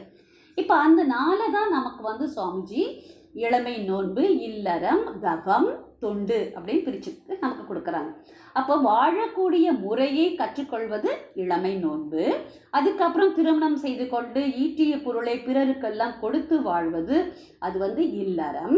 அதே மாதிரி அந்த தவம், அந்த வனப்பிரஸ்தம் அப்படிங்கிறது என்னென்னா, அந்த காலத்தில் காட்டுக்கு போய் தவம் எல்லாம் பண்ணணும், இல்வாழ்க்கையில் இருந்து கொண்டே வந்து தவம் எல்லாம் பண்ண முடியாது அப்படின்னா ஒரு சில கருத்துக்கள் இருந்தது. அதுவுமே நம்ம இப்போ பின்னாடி பார்க்கலாம். இப்போ அந்த மாதிரி கருத்துக்கள் இருந்ததுனால காட்டுக்கு போய் வச்சுக்கணும், எப்படிலாம் வச்சுருந்தாங்க, சடைமுடியெல்லாம் வச்சுக்கணும், காவி உடை உடுத்திக்கணும் இல்லையா. ஆனால் பாரதி என்ன சொல்லியிருக்கார், காவி உடை வேண்டாம், கற்றை சடை வேண்டாம், பாவித்தல் போதுமடா பரமநிலை எய்துவதற்கு அப்படி. ஸோ அதே மாதிரி வள்ளுவ பெருந்தகையும் என்ன சொல்லியிருப்பார், மழித்தலும் நீட்டலும் வேண்டாம், உலகம் பழித்தது ஒழித்து விடேன் அப்படின்னு. அந்த மாதிரி நிறைய வந்து இந்த தவத்துக்காகவும் அந்த ஆன்மீக தாட்டம் வர்றதுக்கு வந்து நமக்கு சொல்லியிருக்காங்க. ஆனாலும் நமக்கு வந்து எளிமையாக இப்போ நமக்கு சுவாமிஜி கொடுத்துட்ருக்காங்க. ஸோ அந்த கிரகஹஸ்தம் அண்ட் வனப்பிரஸ்தம் அது 2 சேர்ந்து தான் இல்லறம், இல்லறத்திலேயே தவ வாழ்க்கை அப்படிங்கிறது. இதுக்கு எல்லாம் மேலே வரக்கூடியது தொண்டு. அந்த தொண்டு தான் நமக்கு பேரறம். ஸோ இன்னொருத்தருக்கு வந்து நம்மளுடைய வாழ்க்கையை அதனை முழுமையாக உணர்ந்து அமைதி வெற்றி வழி கண்டு வாழ வைக்கும் பேரறம் தொண்டு அப்படின்னு சொல்கிறாங்க. ஸோ ஒருத்தர் வந்து தொண்டு செய்யணும்னு ஆரம்பிச்சிட்டாங்க அப்படின்னாலே அவங்களுடைய வாழ்க்கை பேரறம் பொருந்திய ஒரு வாழ்க்கையாக இருக்கும் அப்படிங்கிறது தான். ஸோ இப்போ வந்து நமக்கு இந்த பேரற வாழ்க்கை, அதுக்கு அடுத்து நம்ம பார்த்தோம் அப்படின்னா இன்னொரு பாடலில் ரொம்ப அழகாக சொல்லியிருப்பாங்க. அந்த அருள் துறைக்கு நேர்வழி அப்படின்னு சொல்லும் பொழுது ஒரு பாடலில் சொல்லியிருப்பாங்க, திட்டமிட்டு அறமாற்றி தூய்மை அறிவில் உடலில் பெற்றுவிட்டால் தீரும் வினை புலன் மயக்கம் தாண்டிடலாம், தீய வினைப்பதிவு எல்லாம் விட்டுவிடும், விளைவாக வீடு பேறு எனும் அறிவை அறிதல் கிட்டும் அப்படின்னு. இப்போ இதில் திட்டமிட்டு அறமாற்றி அப்படின்னு சொல்லியிருக்காங்க. திட்டமிட்டு அறமாற்றி அப்படிங்கும் பொழுது நம்ம என்ன செய்யணும்? இப்போ நம்ம பார்த்துட்டு இருக்கோம் இல்லையா, ஒழுக்கம், கடமை, ஈகை, இதெல்லாம் வந்து திட்டமிட்டு நம்ம வந்து செய்யக்கூடிய ஒரு விஷயமாக சாமிஜி நமக்கு கொடுத்துருக்காங்க. அதில் என்ன சொல்கிறாங்க, அந்த மாதிரி செய்ய ஆரம்பிச்சிட்டோம் அப்படின்னா நமக்குள்ளே இருக்கக்கூடிய வினைப்பதிவுகள்லாம் போகும், தீரும் வினை. அதே மாதிரி புலன் மயக்கம் தாண்டிடலாம். நம்மக்கிட்ட இருக்கு இன்னைக்கு புலன் மயக்கத்தில் தான் வாழ்ந்துட்டு இருக்கோம். அது ஏங்கிறத பார்ப்போமா? அதையும் தாண்டிடலாம். அறிவை அறிதல், அறிவை அறிந்த தெளிவே ஞானம்னு சொல்லியிருப்பாங்க சுவாமி. ஞானம் என்றால் அறிவுங்கிறது நமக்கு சாதாரணமாக தெரிந்த ஒரு விஷயம். ஆனால் அறிவை அறிந்த தெளிவே ஞானம் அப்படிங்கிறது தான். அப்போது இந்த ஞானம் அப்படிங்கிற சொல்ல நம்ம சில ஒரு இப்போ நம்மளோட நெருங்கியவங்கள்ட்ட யாராவது கேட்டோன்னு வச்சுக்கோங்களேன், ஏன்பா ஞானம்ங்கிற பற்றி ஏதாவது சொல்கிறீங்களா அப்படிலாம் கேட்டோம் அப்படின்னா பெருவாரியான மக்கள் நமக்கு என்ன சொல்கிறாங்கன்னா, ஞானமா அது இந்த பிரிவில் நமக்கெல்லாம் கிட்டாதுப்பா, அதுக்கெல்லாம் பூர்வ ஜென்மத்தில் புண்ணியம் செஞ்சுருக்கணும் அப்படின்னு சொல்லிடுவாங்க. ஏன் அப்படி சொல்கிறாங்க? கொஞ்சம் நம்ம யோசித்து பார்த்தோம் அப்படின்னா நம்மளோட அன்றாட வாழ்க்கையை சீர்மைப்படுத்தி செம்மைப்படுத்தி கொள்றதுக்கே ஞானம் வேணும் தானே. அது ஏன் நம்ம யோசிக்கிறது இல்லை? இப்போ ஒரு உதாரணத்துக்கு பார்க்கலாம். இப்போ உடை உடுத்திக்கணும், இந்த உடை இப்படித்தான் உடுத்திக்கணும் அப்படின்னு ஒரு முறை இருக்குது. அந்த மாதிரி பார்த்து உடுத்திண்டாதான் நமக்கு ஒரு பார்க்கறதுக்கோ அல்லது நமக்கு அன்றைய பொழுது கழிக்கிறதுக்கோ வந்து நமக்கும் ஒரு சௌகரியமாக இருக்கும், பார்க்குறவங்க கண்ணும் உடுத்தாது. இல்லாட்டா என்ன சொல்லுவோம், ஐயோ என்னப்பா இது ஒரு ட்ரெஸ்ஸிங் சென்ஸே இல்லாமல் இப்படி ஒரு ட்ரெஸ் பண்ணியிருக்காங்க அப்படின்னு சொல்லுவோம்ல. அப்போ அந்த ட்ரெஸ்ஸிங் சென்ஸ் அப்படிங்கிறது அங்கே ஒரு ஞானம் தானே. ஒரு சமையல் எடுத்துக்கலாம், இதோட இதை சேர்த்து பண்ணினா இந்த மாதிரியான சுவை வரும் அப்படிங்கிற ஒரு தெளிவு அங்கே இருக்கிறது தானே. அப்போது வாழ்க்கையில் அன்றாடம் நமக்கு செய்ய வேண்டிய வேலைகளுக்கே நமக்கு ஞானம் தேவைப்படுகிறது. ஆனால் ஏன் இப்படி ஞானம்னு சொன்னாலே இப்படி ஓடுறாங்க அப்படின்னா அவங்க நினச்சிக்கிறாங்க இந்த ஞானம் பெறணும் அப்படின்னா ஆசையை அடியோடு விட்டு விட வேண்டும், இந்த உலகையே வெறுத்து விட வேண்டும், துறவு கொள்ள வேண்டும், சமுதாய சூழலில் நாம் நடத்தி கொண்டிருக்கக்கூடிய வாழ்க்கையை விட்டு வெளியேற வேண்டும் அப்படின்னு. இப்போ நமக்கு தான் வந்து சுவாமிஜி அழகாக துறவு அப்படின்னா என்ன சொல்லிட்டாங்க இல்லையா, உறவிலே கண்ட உண்மை நிலை தெளிவே துறவு அப்படிங்கிறது நமக்கு கொடுத்துருக்காங்க. இது தெரிகிற வரைக்கும் துறவுனா என்ன நினச்சிட்டு இருக்கோம், நம்ம ஏற்கனவே சொன்ன மாதிரி காட்டுக்கு போகணும், தவம் பண்ணணும், அதுதான் துறவு, சன்னியாசம் மேற்கொள்ளது தான் துறவு நினச்சிட்டு இருந்தோம். ஆனால் இங்கே வந்த பிறந்தான் துறவு என்பது எவ்ரிடே நமக்கு போதும் அப்படிங்கிற எண்ணம் எப்போ வருதோ அதுவே துறவு அப்படிங்கிறது தான். ஆக இந்த மாதிரி தவறான சில கருத்துக்கள், முரணான கருத்துக்கள் பல ஏட்டுகளில் எழுதப்பட்டும் செவி வழி செய்தியாகவும் மக்களிடையே பரப்பப்பட்டிருக்கு. அவ்வளோ ஏங்க நம்ம மனவளக்கலையவே நம்ம எடுத்துப்போமே, ஒரு அன்பரை வந்து நம்ம வர சொல்லியிருக்கோம், வராங்க, இல்லை யார் மூலியமாக கேட்டுட்டு வராங்கன்னு வச்சுக்கோங்களேன், வரும்போதே பல கேள்விகள் அவங்க நமக்குள்ளே கேட்பாங்க. வந்த உடனே இந்த தவம் பண்ணினா தலையெல்லாம் ரொம்ப வலிக்குமாமே, அதெல்லாம் சரியாயிடுமா, எத்தனை நாளைக்கு இருக்கும் அப்படின்னு கேட்பாங்க. அப்படி இல்லைன்னா இங்கே வந்தால் நீங்கள் எங்களெல்லாம் சைவத்துக்கு மாற்றிடுவீங்களாமே, அதெல்லாம் நிஜமா அப்படிம்பாங்க. அப்புறம் சிலர் என்ன கேட்பாங்க, இங்கே வந்துட்டா இல்லற வாழ்க்கையில் இருக்கக்கூடாதாமே, குடும்ப வாழ்க்கையில் ஈடுபடலாமா அப்படிலாம். இந்த மாதிரி உள்ளே வந்து என்ன நடக்கிறது, என்ன செய்ய போகிறோம், இந்த மாதிரியெல்லாம் தெரியாமலேயே பல கேள்விகள் நம்ம எல்லாருக்கும் இது வந்து அனுபவிச்சிருப்போம். ஆக இந்த ஞானம் அப்படிங்கிற வார்த்தையை கேட்டாலே மக்கள் வந்து பயப்படுறாங்க. அதுக்கு சுவாமிஜி கொடுக்குறாங்க. அதில் என்ன ஏன், அதாவது நம்ம எல்லாருக்குமே அடிப்படை அப்படின்னா, நம்ம பிறந்துட்டோம் அப்படின்னாலே வாழ்வின் நோக்கம் அப்படிங்கும் பொழுது சுவாமிஜி என்ன சொல்லுவாங்க, இறைநிலை உணர்ந்து லயத்து அதனோடு ஏந்து வாழ்வது அப்படிங்கிறது தான். அப்போது அதுதான் பேஸ் அப்படிங்கும் பொழுது ஏன் மக்கள் வந்து இப்படி பயப்படுறாங்க அப்படிங்கிறதுக்கு சுவாமிஜி ரொம்ப அழகான ஒரு என்ன சொல்கிறாங்க, வாழ்க்கையில் நடக்கக்கூடிய ஒரு சம்பவத்தை இங்கே நமக்கு உதாரணமாக கொடுக்குறாங்க. ஒரு அழகான பாடல் சுவாமிஜினுடையது. தந்தை தாய் உயிரும் ஒன்று சேர்ந்து தழைத்ததொரு உடலாய் உலகில் வந்தோம் இல்லையா. அந்த ஈருயிர் வினைகள் அறமோ மற்ற அளித்த பதிவுகள் எல்லாம் நம் சொத்தாச்சு அப்படின்னு. இப்போது தாய் தந்தர்களுடைய உடல் சேர்க்கையினால தான் நம்ம பிறந்திருக்கோம். அந்த இருவருடைய உயிர்களும் ஒன்று சேர்ந்து நம்ம அன்னை வயிற்றில் வளர்ந்து வெளியில் வந்தோம். அதுதான் நிகழ்ச்சி. ஆனால் எந்த சூழலில் நம்ம உருவாகிறோம் அப்படின்னு பார்த்தோன்னா, அவங்க 2 பேரும் உணர்ச்சி வயப்பட்ட நிலையில் இருக்கும்போது நாம் உருவாகிறோம். அது மட்டும் இல்லை, அந்த நேரத்தில் அவங்க 2 பேருடைய நிலை எப்படி இருக்குது அப்படின்னா, அறிவிற்கு பொக்கிஷமாக உள்ள உயிரும் உயிருக்கு அடித்தளமாக இருக்கக்கூடிய பிந்துவும் அவர்களிருந்து கீழ் நோக்கி சென்று அவர்கள் தங்களையே மறந்து மயங்கி இருக்கக்கூடிய ஒரு நிலையில் நாம் உருவாகிறோம். அதனால தான் என்னவோ இன்னும் நமக்கு அந்த மயக்கம் தெளியாமையே இருக்கும். சரி, இப்போ அந்த ஒரு மயக்க நிலையில் நம்ம உருவானதுனால அது நமக்குள்ள அப்படியே பதிவு ஆயிடுச்சு. அது மட்டும் இல்லை, ஆனால் அம்மா வயிற்றில் உருவாகக்கூடிய காலகட்டத்தில் புலன் மயக்கம் அப்படிங்கிறது அங்கே இல்லை. ஆனால் அதையுமே நம்ம தான் கொடுக்குறோம். அதையும் சுவாமி ரொம்ப அழகாக சொல்கிறாங்க. அந்த உரு எடுத்து வெளியே வந்த உடனே நம்ம உடல் மீது இந்த வெளி காற்று படுறது இல்லையா, அந்த குழந்தை மேலே ஒரு காற்று படுறது. அப்போது அந்த குழந்தைக்கு அது வந்து ஒரு புதுமையான ஒரு தொடு உணர்ச்சி ஏற்படுறது. அந்த தாயின் கருப்பையில் இருந்த வரைக்கும் ஒரு பதமான சூழ்நிலையில் இருக்குது.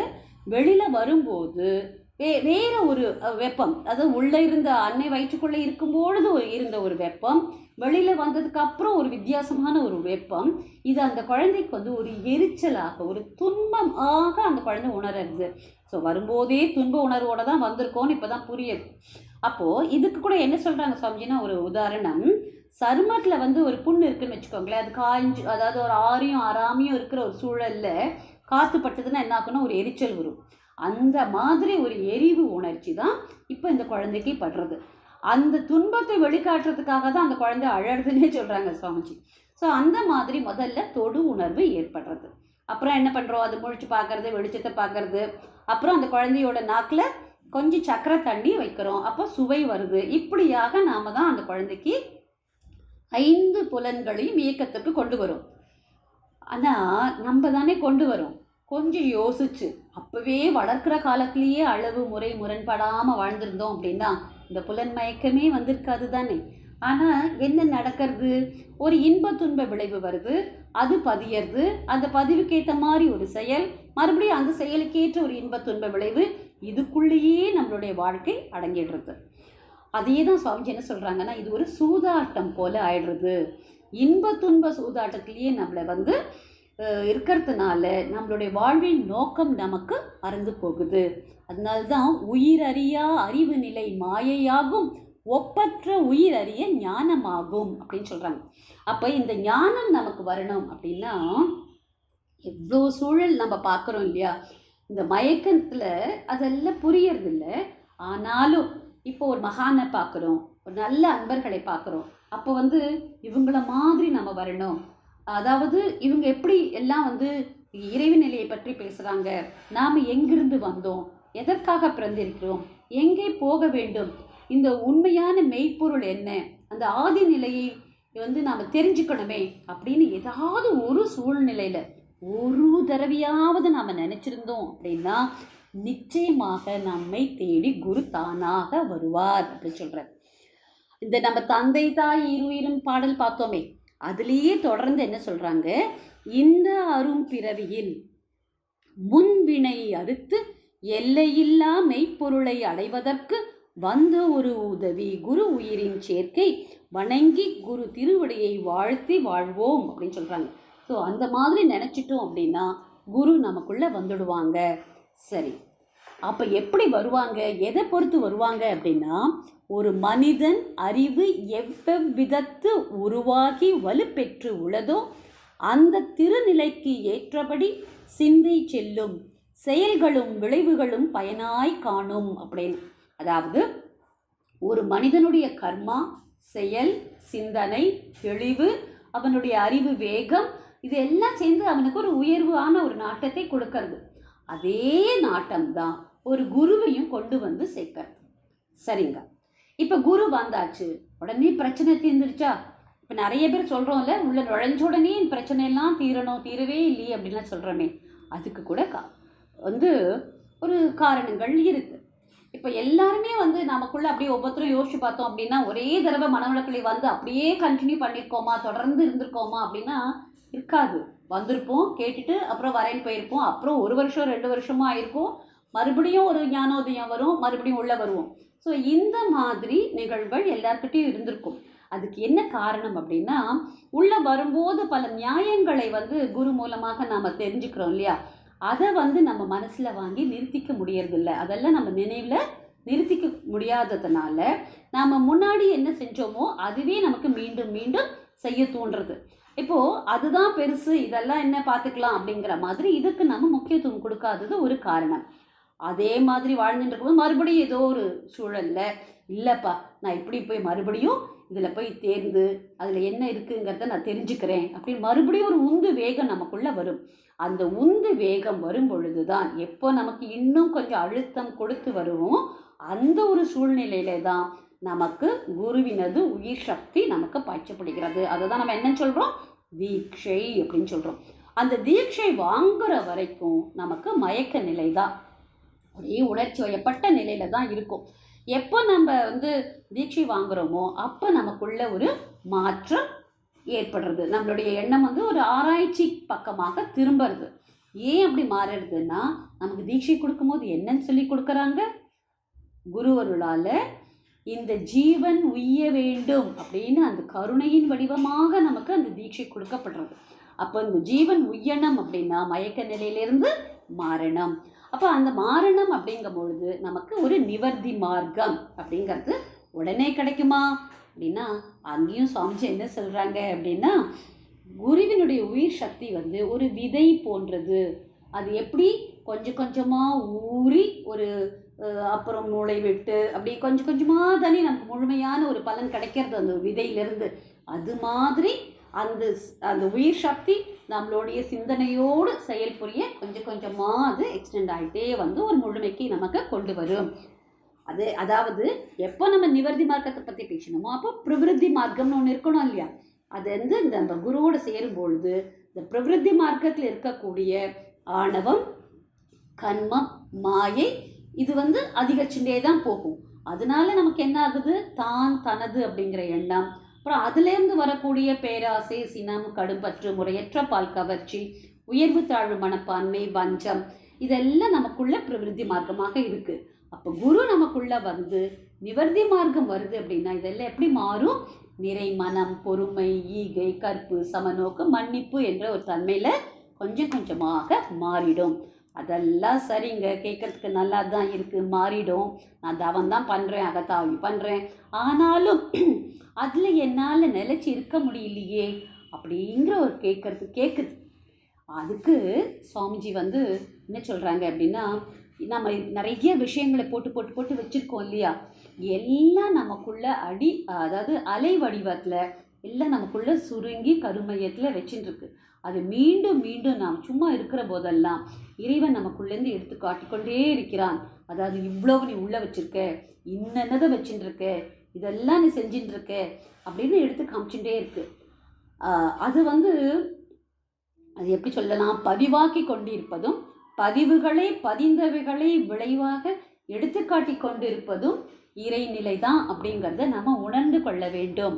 அப்போ எப்படி உணர்வது அப்படிங்கும்போது, தவம் செய்யும் பொழுது நமக்கு ஜீவகாந்த சக்தியினுடைய அழுத்தம் அதிகமாக இருக்கணும். போதிய அளவிற்கு அந்த அழுத்தம் இருந்தால் தான் நாம் நாம் நினைச்சபடி நம்மளுடைய எண்ணத்தை செயலாக்கத்துக்கு கொண்டு வர முடியும். ஆனால் நாம் என்ன பண்ணுறோம், தவத்தில் உட்கார வரதுக்கு முன்னாடி எல்லா வேலையும் முடிச்சுட்டு உட்காரலாம்ப்பா அப்படின்னு எல்லா வேலையும் முடித்தோம் அப்படின்னா நம்மளுடைய ஜீவகாந்தம் அதிகமாக செலவாயிருக்கும். அப்போ தவத்தில் உட்காரும்போது போதுமான அளவு அங்கே அழுத்தம் இருக்கிறது இல்லை. அப்போ என்ன ஆகுது, தவம் பண்ணோமா தூங்கினோமான்னு கூட தெரியாமல் போயிடுது. இப்போ முக்கியமாக நாம் என்ன செய்யணும், நம்மளுடைய ஜீவகாந்தத்தை சேகரிக்கணும், அதுக்கு நல்ல ஒரு அழுத்தத்தை கொடுக்கணும். அப்படின்னா அதற்கு நமக்கு உதவியாக இருப்பது மௌனம். அப்போ மௌனத்தில் இருக்கும்போது நம்மளுடைய பலவிதமான எண்ணங்கள் செலவாகிறது குறைஞ்சிடும். அதே மாதிரி இன்னொருத்தர் நம்மளை தொந்தரவு பண்ணுவாங்களே, அது கூட மாறிடும். ஐயோ இன்னைக்கு அவ இன்னைக்கு மௌனத்தில் இருக்காங்களாம்ப்பா, நம்ம ஒன்றும் போய் தொந்தரவு செய்ய வேண்டாம் அப்படின்னு சொல்கிறாங்க இல்லையா, அதுவே ஒரு எவ்வளோ பெரிய அற்புதமான வாய்ப்பு. அந்த மாதிரி ஒரு வாய்ப்பெல்லாம் நாம் பயன்படுத்தி கொள்ளணும். நான் மௌனத்தில் என் உட்பொருளோடு தொடர்பு கொள்கிறேன். எனக்கு இந்த மௌனத்தில் என்னென்ன கிடைக்கிறதோ அதை வைத்துக்கொண்டு, அதையே பெரிய பொக்கிஷமாக வைத்துக்கொண்டு அதனால் பெற்ற அனுபவங்களை பின்பற்றி வாழ்வேன் என்று நல்ல மனத்தோடு மௌனம் மேற்கொண்டால் எல்லாம் நல்ல விதமாக நடக்கும் அப்படின்னு சொல்கிறாங்க.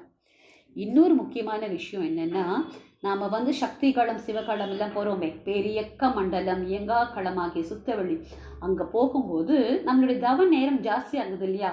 தவம் நேரம் ஜாஸ்தியாக ஆக நமக்குள்ளே இருக்கக்கூடிய எண்ணங்கள் எல்லாம் பீரிட்டு கொண்டு ஓடுவான். அப்போது நிறைய செயல்கள் வரும். அப்போது அந்த நிலையில் அந்த மௌனத்தில் எதெல்லாம் வருதோ அதெல்லாம் சரி செய்யக்கூடியது மௌனம்தான். இந்த தவத்தில் வரக்கூடிய எண்ணங்கள் எல்லாம் நமக்கு சரி செய்யக்கூடிய ஒரு வாய்ப்பு மௌனத்தில் தான் கிடைக்கும். இப்போ மௌனத்தில் பேரமைதி நிலைக்கு வந்தால் நமக்கு ஆராய்ச்சி பண்ணிக்கலாம். அப்போது அது மட்டும் இல்லைங்க, அந்த மௌனத்தில் இருக்கும் பொழுது அந்த நிலையில் இருக்கக்கூடிய மகான்களுடைய ஆற்றல்கள் நமக்கு தொடர்பில் கிடைக்கும். அப்போது அங்கே நாம் என்ன மாதிரியான எண்ணங்கள் நமக்கு வருதோ அது எல்லாமே நமக்கு நினைச்சபடி நடக்கும் அப்படிங்கிறாங்க. அதாவது எண்ணியவெல்லாம் எண்ணியபடியே ஆகும், எண்ணத்தில் ஒழுங்கும் உறுதியும் அமைந்திடல் அப்படிங்கிற மாதிரி. ஸோ என்ன நினைக்கிறோமோ அந்த எண்ணத்திற்கு திணிவு உண்டாகும். எப்படிலாம் இந்த உலகம் எப்படி இருக்கணும், நான் எப்படி இருக்கணும், இந்த குடும்பம் எப்படி இருக்கணும்னு நம்ம எல்லாம் என்ன நினைக்கிறோமோ அதுவே நடக்கும். ஆனால் இதை அப்படியே பிடிச்சிக்கிறதுக்கு சுவாமிஜி ஒரு நல்ல உதாரணம் என்ன சொல்கிறாங்கன்னா, ஒரு நல்ல பலத்த காற்று வீசுறதுன்னு வச்சுக்கோங்க. அதாவது நம்ம அப்படியே பறந்து போயிடுற மாதிரி இருக்குது. அந்த நேரத்தில் நம்ம என்ன பண்ணுவோம், பக்கத்தில் ஒரு கனமான ஒரு பெரிய மரமோ அல்லது ஒரு தூணோ இருந்தால் அதை போய் அப்படி கட்டி பிடிச்சிப்போம் இல்லையா. அது மாதிரி கட்டி பிடிச்சுன்னா என்ன ஆகும், அந்த காற்றால் நம்ம ஒன்றும் செய்ய முடியாது. அது மாதிரி கெட்டியான இறைநிலையோடு ஒட்டி இருக்கும்போது எந்த எண்ணமும் நம்மை தூக்கி போகாது அப்படிங்கிற உண்மையை நாம் உணர்ந்து கொண்டு அந்த மௌனத்தில் இறைநிலையோடு நம்மை ஐக்கியப்படுத்தி கொண்டு வாழ்வது சிறப்பு அப்படிங்கிறது தான். இப்போது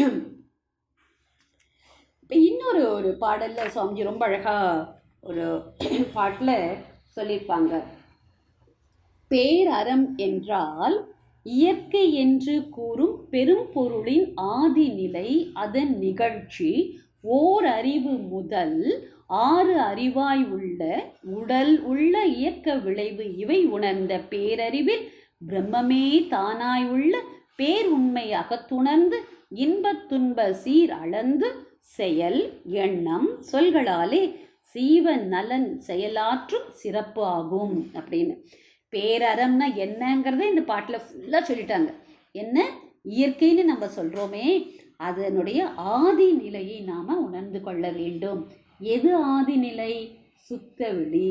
அப்போ அந்த சுத்தவெளியினுடைய இயக்க நிலை என்ன, அதன் நிகழ்ச்சிகள் என்ன அப்படின்னு பார்க்கும் பொழுது அது தன்னிருக்க சூழ்ந்தெழுத்து மாற்றனாலையும் நுண் அதிர்வுனாலையும் அது என்னவாகுது, இறை துகள்களாகி, இறை துகள்கள் விண்ணாகி, விண் மூலகங்களாகி, மூலகங்கள் பஞ்சபூதங்களாகி, பஞ்சபூதங்கள் தான் இன்று நாம் காணக்கூடிய அண்டங்களும் சராசரங்கள் அத்தனையும் அதனால தான் நமக்கு இணைந்து வந்திருக்கு.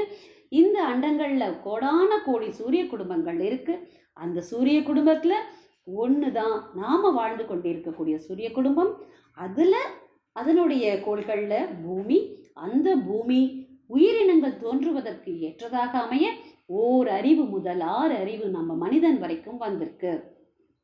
இது ஒரு புறம் இருக்க, அந்த பஞ்சபூதங்கள் அந்த விண் கரைய காந்தமாச்சு அப்படிங்கிற மாதிரி ஒவ்வொரு விண்ணும் கரைய வான்காந்தமும் அதே காந்தம் நம்ம உடல்ல உருவாக்கும் பொழுது ஜீவகாந்தமாகவும், தன்மாற்றம் பெறும் பொழுது அழுத்தம், ஒலி, ஒளி, சுவை, மனம் என்ற 5, அந்த 5ஐயும் உணரக்கூடிய மனமாகவும் நமக்குள்ள இருக்கு.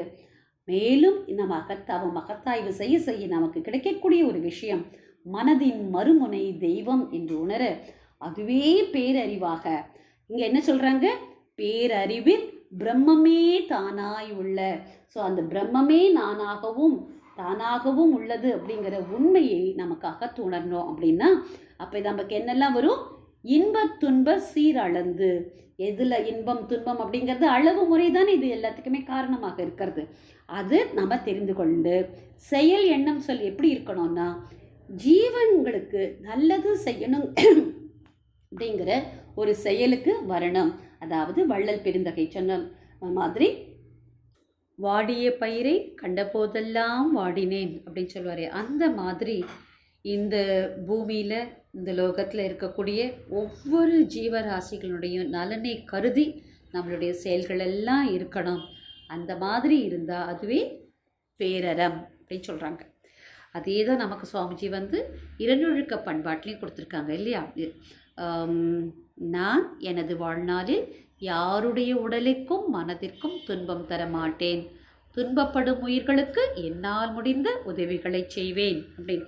அப்போது எந்த ஒரு சூழ்நிலையிலையும் நம்மளுடைய எண்ணம் சொல் செயலால் யாருக்கும் துன்பம் விளைவிக்காது, பிறருடைய துன்பத்தை போக்கி வாழணுங்கிற எண்ணம் நமக்குள்ளே வந்து அதே செயலாக்கத்துக்கு வந்தால் அதுவே பேரற வாழ்வு. அதே தான் நமக்கு ஒழுக்கத்துக்கும் நம்ம கொடுத்துருக்காங்க, யாருக்கும் துன்பம் தராமல் வாழணும் அப்படிங்கிறது தான்.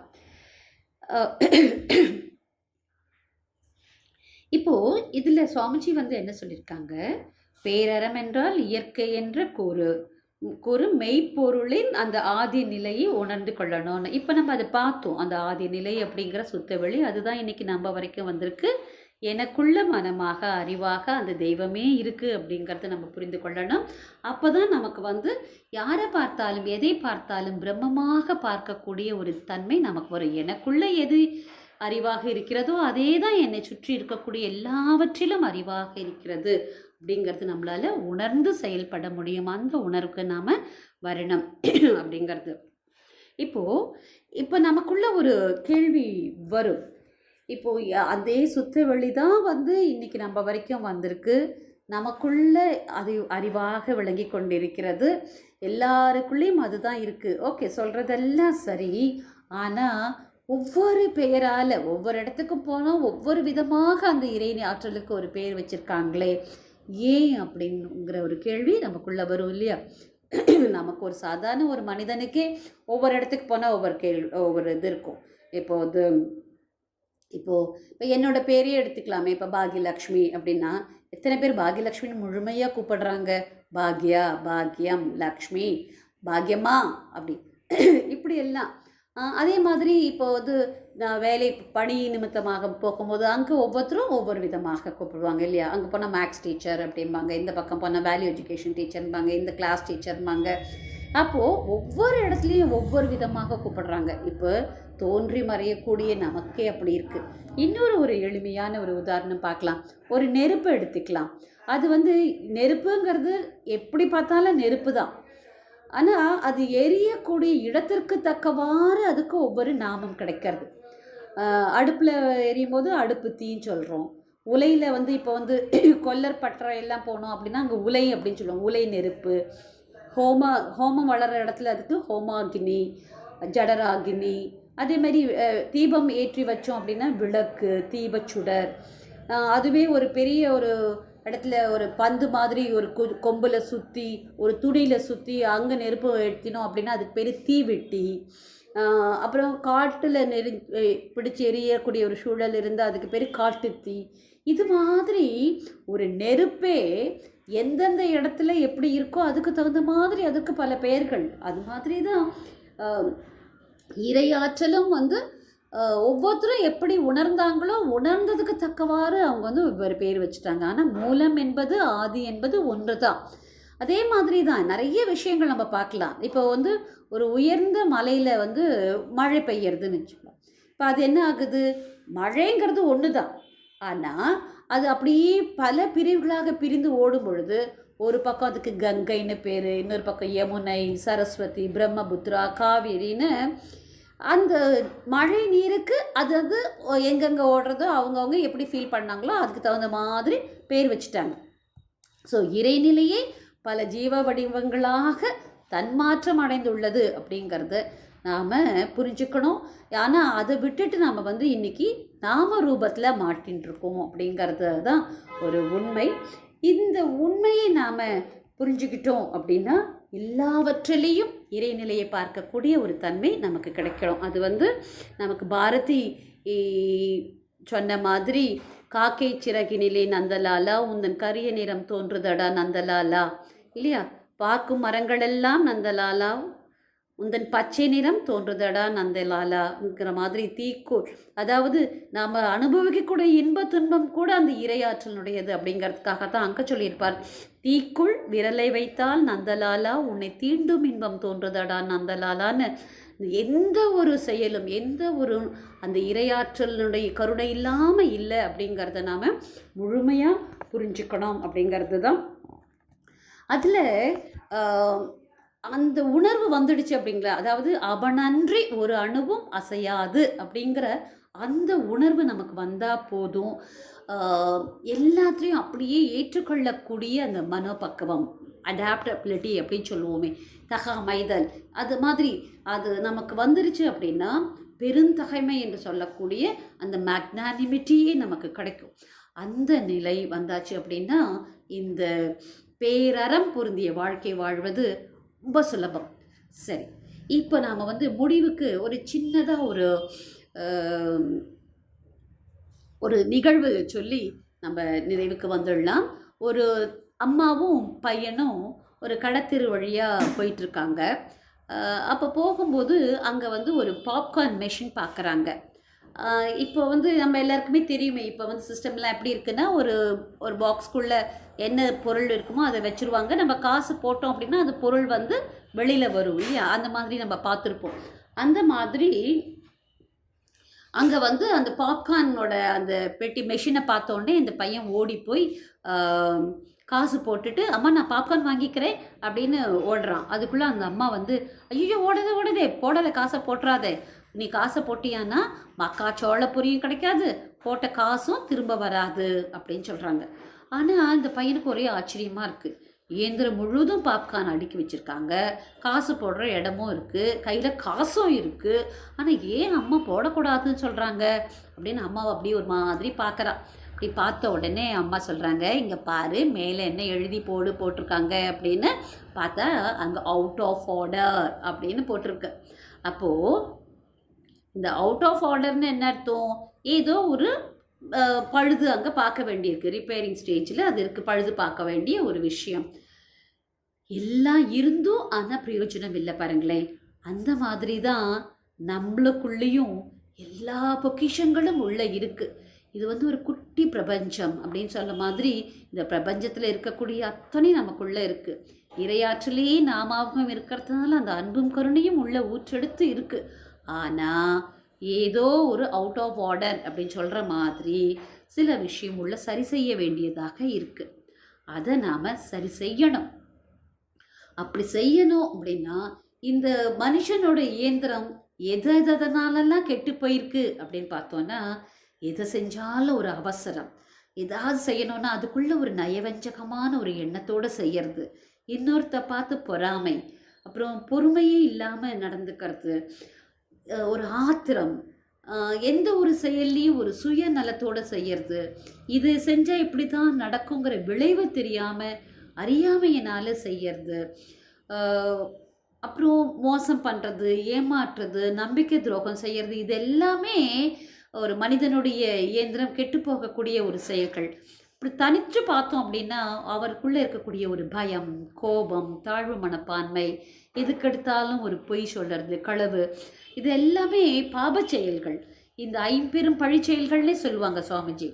இது எல்லாமே ஒரு மனிதனாக வாழ விடாமல், எப்படி அந்த மெஷின் இருக்கிறத கொடுக்க விடாமல் செய்யிருக்கோ அது மாதிரி நமக்குள்ளே இருக்கக்கூடிய அந்த நல்ல எண்ணங்களை எல்லாம் நடக்க விடாமல் செஞ்சுட்டுருக்கு.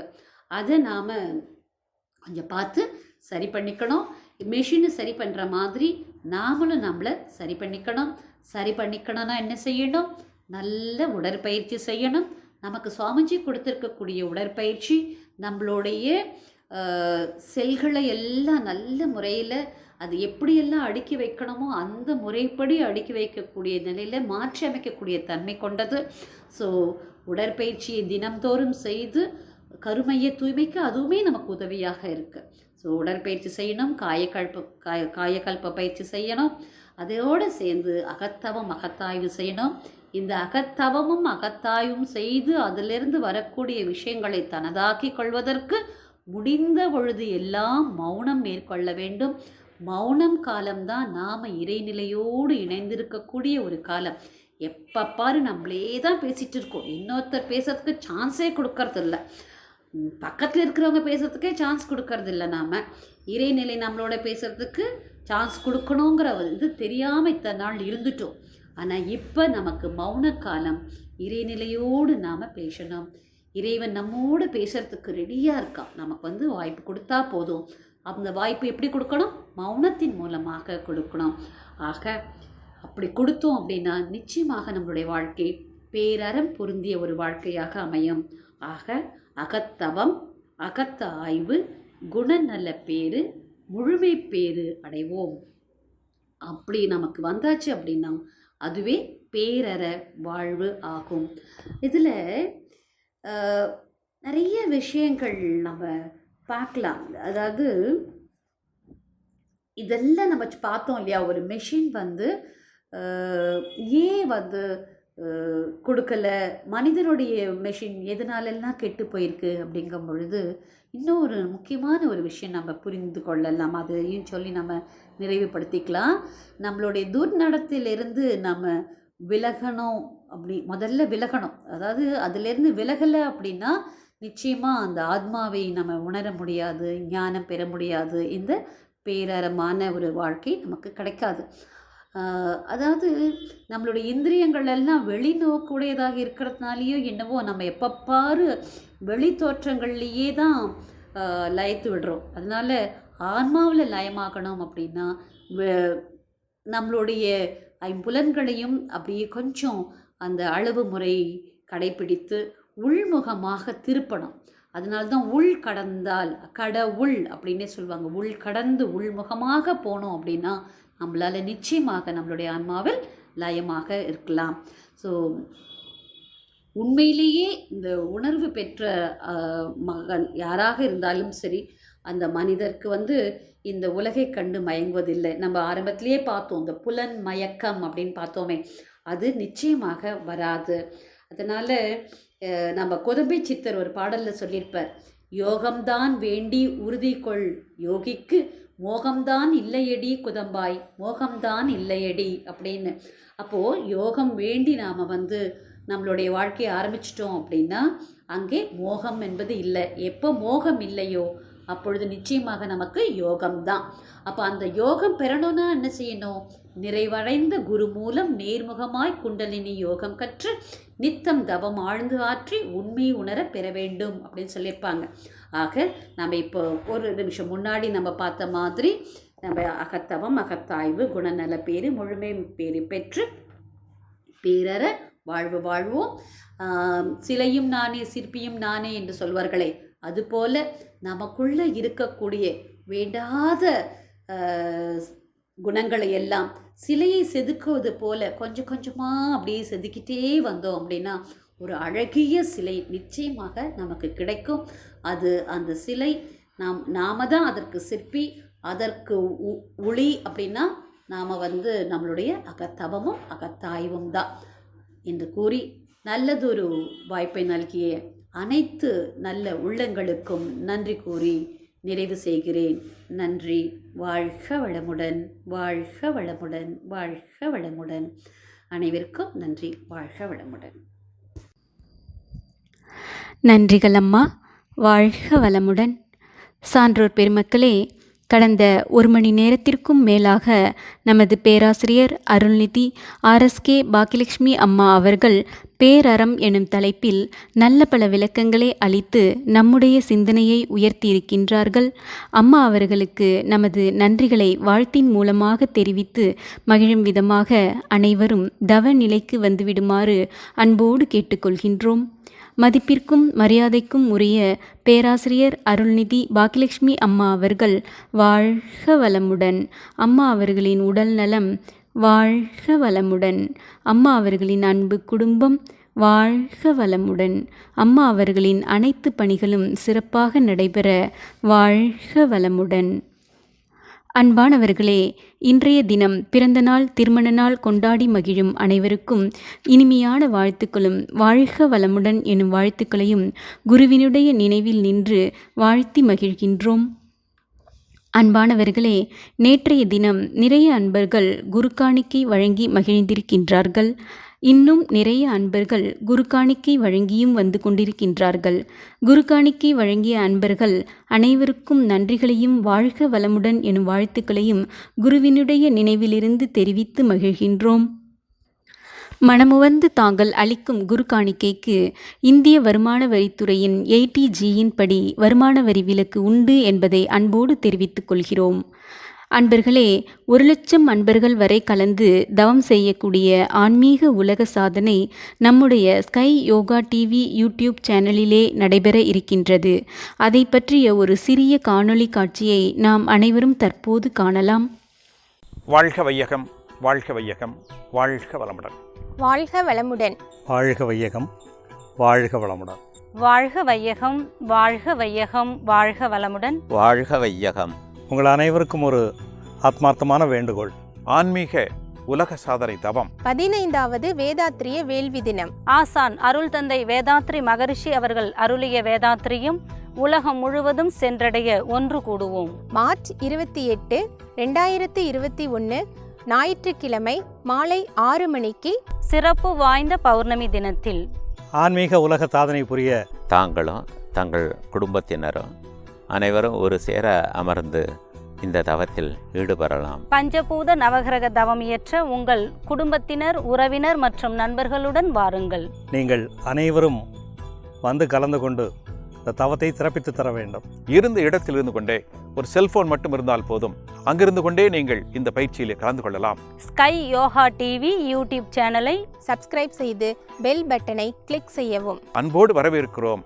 உலக சமுதாய சேவா சங்கத்தின் சார்பாக, அருட்தந்தை வேதாத்ரி மகரிஷி அவர்களின் சார்பாக உங்கள் அனைவரையும் வரவேற்கிறோம். மேலும் விவரங்களுக்கு அருகில் உள்ள மனவளக்கலை மன்றங்களை தொடர்பு கொள்ளுங்கள். மார்ச் 28ஆம் தேதி ஞாயிற்றுக்கிழமை மாலை 6 மணிக்கு இந்த தவத்தில் அனைவரும் கலந்து கொள்ள மீண்டும் வேண்டுகிறோம். வணக்கம். வாழ்க வளமுடன், வாழ்க வளமுடன், வாழ்க வளமுடன்.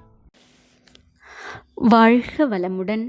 அன்பர்களே, ஆன்மீக உலக சாதனை நிகழ்ச்சியை உங்கள் அன்பு நண்பர்களுக்கும் உறவினர்களுக்கும் தெரியப்படுத்தி அனைவரும் ஸ்கை யோகா டிவி யூடியூப் சேனலிலே இணைந்து பஞ்சபூத நவகிரக தவத்தை மகரிஷியோடு இணைந்து செய்யுமாறு அன்போடு இணைப்பில் இணைந்துள்ள அனைவரையும் சிரம் தாழ்த்தி கேட்டுக்கொள்கின்றோம்.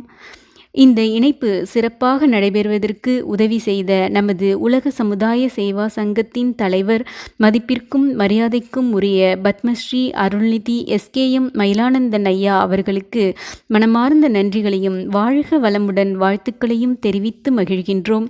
அதுபோல இணையம் வழியாக இந்த இணைப்பு காலை 5:15 மணி முதல் இரவு 9 மணி வரை பல்வேறு நிகழ்ச்சிகளோடு பெங்களூரில் இருந்து சிறப்பாக இயக்கிக் கொண்டிருக்கும் நமது உலக சமுதாய சேவா சங்கத்தின் தகவல் தொழில்நுட்ப இயக்குனர், மதிப்பிற்கும் மரியாதைக்கும் உரிய பேராசிரியர் அருள்நிதி கிருஷ் முரளி ஈஸ்வர் ஐயா அவர்களுக்கும் மனமார்ந்த நன்றிகளையும் வாழ்க வளமுடன் வாழ்த்துக்களையும் தெரிவித்து மகிழ்கின்றோம். மேலும் ஒவ்வொரு நாள் நிகழ்ச்சியும் Vethathiriyam for world piece Facebook மற்றும் ஸ்கை யோகா டிவி யூடியூப் சேனலிலும் பதிவேற்றம் செய்து பல்வேறு டெக்னிக்கல் சப்போர்ட் உதவிகளை செய்து கொண்டிருக்கும் ஆழியாறு IT டெக்னிக்கல் டீம் உதவியாளர்கள் அனைவருக்கும், நிகழ்ச்சி ஒருங்கிணைப்பாளர்கள் அனைவருக்கும் மனமார்ந்த நன்றிகளையும் வாழ்க வளமுடன் வாழ்த்துக்களையும் தெரிவித்து மகிழ்கின்றோம். இன்றைய தினம் நம்முடைய sky yoga TV YouTube channel மாலை நிகழ்வில் கலந்து கொண்டு நிகழ்ச்சியை சிறப்பித்த அன்பர்கள் அனைவருக்கும் குருவின் நினைவில் நின்று உலக சமுதாய சேவா சங்கத்தின் சார்பாக மனமார்ந்த நன்றிகளையும் வாழ்க வளமுடன் வாழ்த்துக்களையும் தெரிவித்து மகிழ்கின்றோம். இனி அடுத்து ஆங்கில நிகழ்வுகள் பற்றிய அறிவிப்புகள். தொடர்ந்து ஸ்கை யோகா டிவி யூடியூப் சேனலில் பேராசிரியர் ஆங்கிலத்தில் உரை நிகழ்த்தி அதனைத் தொடர்ந்து அறிவிப்புகள், உலகநல வாழ்த்தோடு இன்றைய நிகழ்ச்சிகள் நிறைவு பெறுகின்றன. இனி நாளைய நிகழ்வுகள். வழக்கம் போல நாளை காலை 5:15 மணிக்கு இறைவணக்கம் குருவணக்கம், தொடர்ந்து 5:30 மணிக்கு 9 மைய தவம் தமிழில் நடைபெறும். 6 மணிக்கு உடற்பயிற்சி, 7 மணிக்கு ஆங்கிலத்தில் 9 மைய தவம், பகல் 10:50 மணிக்கு துரிய தவம், தொடர்ந்து மகரிஷி அவர்களின் கவிதை மற்றும் விளக்கம். அதனைத் தொடர்ந்து பகல் 11 மணிக்கு மகரிஷியின் சிறப்பு சொற்பொழிவு. நாளை மாலை நிகழ்வுகள். மாலை நிகழ்ச்சியாக 6 மணிக்கு ஸ்கை யோகா டிவி யூடியூப் சேனலில் மகரிஷியுடன் இணைந்து பஞ்சபூத நவகிரக தவம், ஆன்மீக உலக சாதனை புரிய அனைவரும் ஆசான் அருள் தந்தை வேதாத்ரி மகரிஷியுடன் இணைந்திடுவோம். அன்பர்களே, ஒவ்வொரு நாளும் நம்முடைய மனவளக்கலை பேராசிரியர்கள் தமது அனுபவங்களோடு வேதாத்திரிய கருத்துக்களை பல்வேறு தலைப்புகளில் காலை மாலை இரு வேளைகளிலும் நல்ல பல விளக்கங்களை அளித்து நம்முடைய சிந்தனைகளை உயர்த்தி வருகின்றார்கள். எல்லா நிகழ்ச்சிகளிலும் அன்பர்கள் கலந்து கொண்டு பயன்பெறுமாறு அன்போடு கேட்டுக்கொண்டு ஒவ்வொரு நாள் நிகழ்ச்சியையும் உங்களுடைய அன்பு நண்பர்களுக்கும் உறவினர்களுக்கும் கூறி அனைவரையும் நிகழ்ச்சியில் கலந்து கொண்டு பயன்பெற செய்ய வேண்டுமாய் அன்போடு கேட்டுக்கொண்டு ஒவ்வொரு நாள் நிகழ்ச்சியும் Vethathiriyam for world piece Facebook மற்றும் ஸ்கை யோகா டிவி யூடியூப் சேனலிலும் பதிவேற்றம் செய்யப்பட்டு இருக்கின்றது. அனைத்து நிகழ்ச்சிகளையும் அனைவரும் ஓய்வு நேரங்களில் கேட்டு மகிழலாம். ஒவ்வொரு நாள் நிகழ்ச்சியையும் தங்களுடைய அன்பு நண்பர்களுக்கும் உறவினர்களுக்கும் அனுப்பி அனைவரையும் பயன்பெற வைப்பதும் குருவுக்கும் சமுதாயத்திற்கும் நாம் அளிக்கும் குரு காணிக்கையாகும் என்று கூறி இத்துணை நேரம் ஸ்கை யோகா டிவி யூடியூப் சேனலில் இணைந்த உங்கள் அனைவருக்கும் மனமார்ந்த நன்றிகளையும் வாழ்க வளமுடன் எனும் வாழ்த்துக்களையும் கூறி உள்ளங்களில் வேதாத்திரியம் வளர உள்ளங்கைகளில் வேதாத்திரியம் மலர ஒவ்வொரு நாளும் இணைந்திடுங்கள். காலையில் ஆழியாறு ஜூம் இணைப்பிலே நிகழ்வுகளை கேட்டு மகிழலாம்.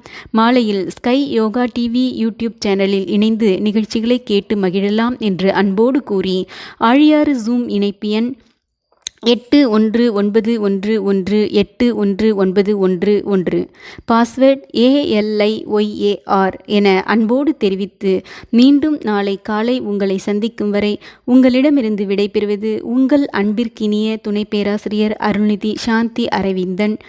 அனைவருக்கும் நன்றி. வாழ்க வையகம், வாழ்க வையகம், வாழ்க வளமுடன். Be blessed by the divine. Let's join together to do online meditation and make a spiritual world record to spread the power of Kundalini Yoga taught by Yogiraj Vedatri Maharishi. Join us to do 5 elements and 9 planets meditation on March 28, 2021 at 6 p.m. Indian Standard Time. Please subscribe to Sky Yoga TV channel on YouTube by pressing the bell button and participate in the online meditation. Please contact nearest Sky centers for further details. Join us with your family and friends and make it as a grand success. Be blessed by the divine. May the whole world enjoy prosperity, happiness and peace. May the whole world enjoy prosperity, happiness and peace. Be blessed by the divine. Dear all Sky Yogis, we are very happy to welcome you to this nice evening on behalf of World Community Service Center, IT Division. Today we have a great speaker with us, Professor Radha Ravichandran, on a very beautiful topic of women power in transformation. To mention about Professor, she has been associated with World Community Service Center for the last 18 years.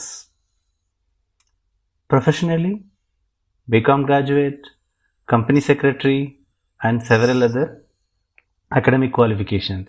But she claims to be proud of MA in Yoga for Human Excellence, one of the very few first batches of Bharatiyar University. Madam has been working as a superintendent GST office of central government for the last 30 years. Even during her office time, she encourages her colleagues to take part in yoga, even teaches them during the lunch period. Her services to Sky Yoga is continuing over a period of time.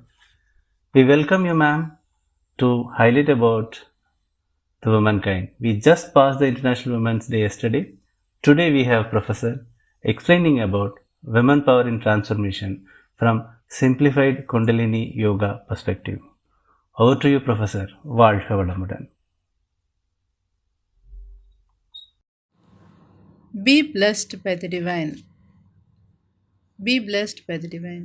May the whole world enjoy prosperity, happiness, and peace. This March month is special for women, as 8th of this month is the International Day for Women. International Women's Day is a global day celebrating the social, economic, cultural, and political achievements of women. This day also marks a call to action for accelerating women's equality. This day has occurred for well over a century, with the first one gathering in 1911, supported by over 1 million people. Today it belongs to all groups collectively everywhere. This year, the theme for the International Women's Day is Choose to Challenge. A challenged world is an alert world. Individually, we are all responsible for our own thoughts and actions all day, every day. We can all choose to challenge and call out gender bias and inequality. We can all choose to seek out and celebrate women's achievements. Collectively, we can all help create an inclusive world, because only from challenge comes change. So let us all choose to challenge. Our beloved Guru Vedatri Maharshi has been a pioneer in appreciating women by conferring them a special status unique in nature. He says that the entire human community is the gift of women, as the Almighty has bestowed the responsibility of giving birth to children and nurturing them into dutiful and good citizens of the world. A human being who is blessed with the company of a good woman in any form, as a mother, as a wife, as a sister, or as a daughter, can never go wrong in life.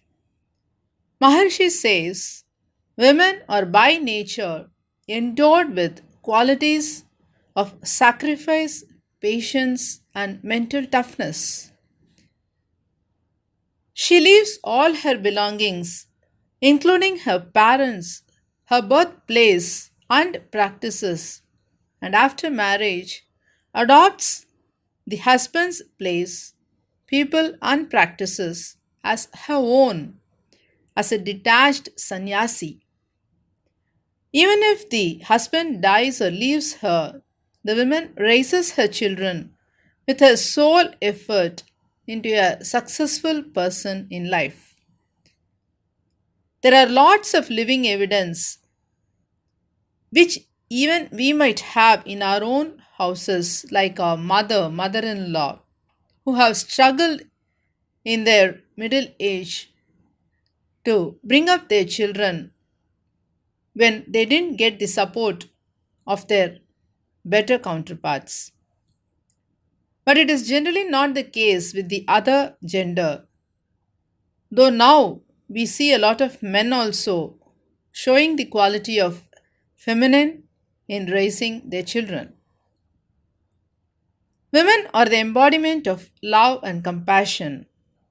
In today's session, we will see some of the women who are recipients of the great honor bestowed by the Government of India, Padma Shri, for the impact these women have had on the society in spite of their trials and tribulations.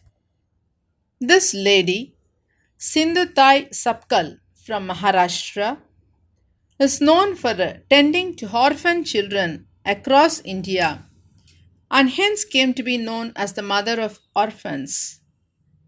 She was married early at the age of 12 to a man aged 30. She bore 3 male children at the age of 20, and when she was 9 months pregnant, she was brutally hit and banished by her husband from home after he listened to a false allegation on her chastity by a local contractor who was exploiting the people by looting on purchase of cow dung. Sindhutai gave birth at the cowshed to her female girl, and with her she begged in the railway station for living. She stayed in cemetery to protect her chastity at nights and sang bhajan songs and begged for money. With that money, she not only fed her child but also the many orphan children who were abandoned by their family members. She decided to take care of the orphans, and with the help of donations, she built an ashram and educated the orphan children. Some of these orphan children raised by her are now in top posts. She is now 72 years and has more than 27 awards to her credit. Her daughter and the many orphans who grew under her tutelage are now running many ashrams for orphan children. She has lighted lamps in the life of many who call her fondly Sindhutai.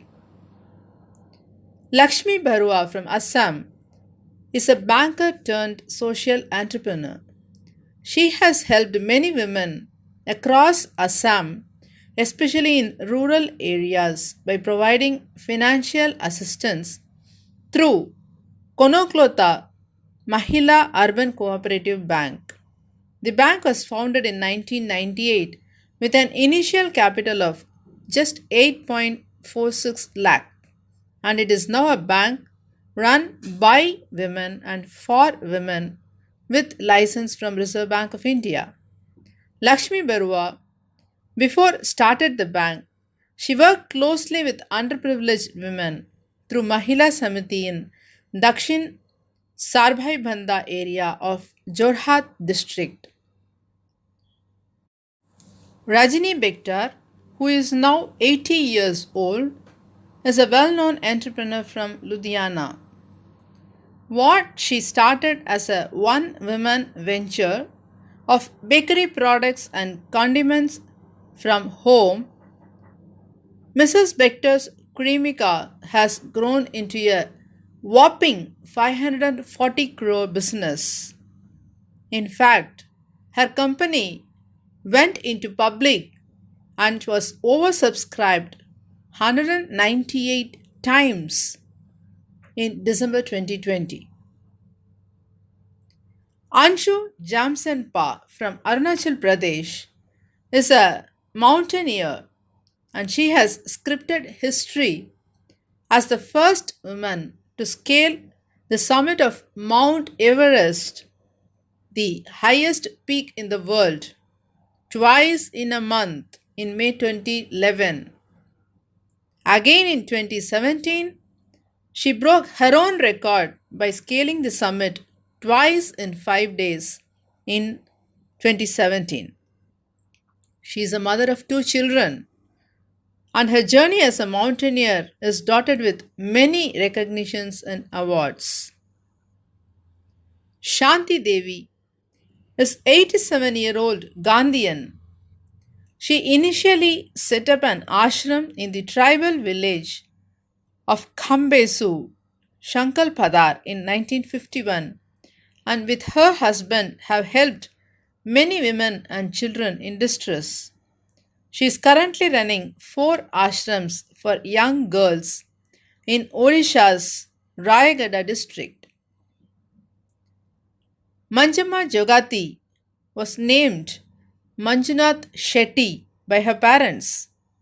However, she was disowned by her family after they identified her as a woman in teenage years.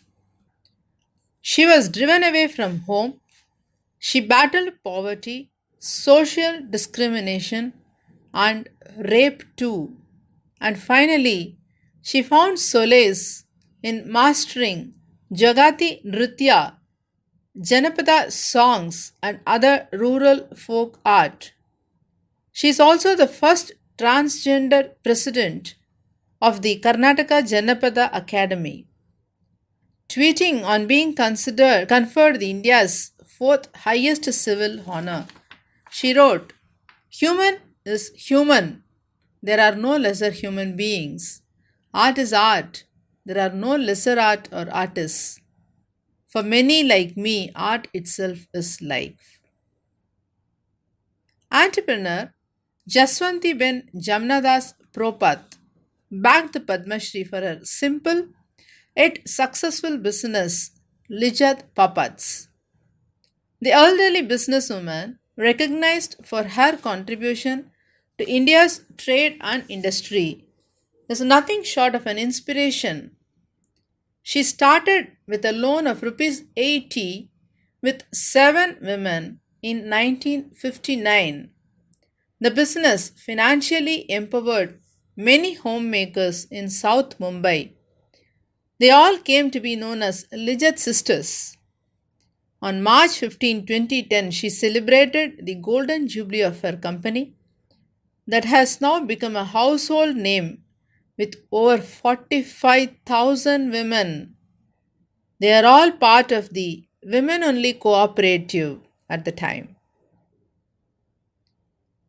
At the age of 98, Nanammal from Coimbatore still practices yoga every day.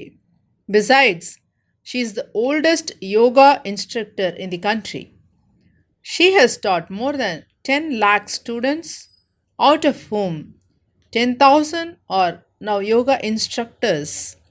She still trains at Ozone Yoga Center in Coimbatore and trains more than 100 students a day. Papamal from Vepambatti, Coimbatore, who is also a recipient of Padma Shri. You will be surprised to hear her age. She is 105, but age is only a number for her. She owns a 2.5-acre land which she visits every day morning and does tilling and all agriculture activities. She is associated with Coimbatore Agricultural College and visiting villages and offering suggestions on organic farming and cultivation. The secret of her youth, she says, is eating on plantain leaves for last 40 years, eating lots of greens and millets, and eating in right proportions and hard labor, a point to be noted. She has been given the award for organic farming. And the list goes on, but the time is very short. I hope the above stories will motivate us to do our duties to ourselves by doing exercises, to the family by doing our work with understanding, patience, and without any expectation, and to the society by helping in need with love and compassion. We thus see the power of women in not only enhancing themselves and their families, but also the society by helping the poor and the needy. Vedatri Maharshi thus says, women power and capability is immeasurable. A country which does not respect and honor and give special status to women cannot progress at all. For that he says that the women should be relieved of their duties of cooking food in kitchen and rearing the children. Society should take care of the food for the people by providing common kitchen for 200 people, with 20 people taking rotation to cook food. Also, the children should be brought up after 5 years in a common Gurukulam under the expert guidance of wise men from important walks of life. Only then the potential of women can be completely used for the benefit of the society. Such a society will be full of love and compassion with helping attitude towards every other human being.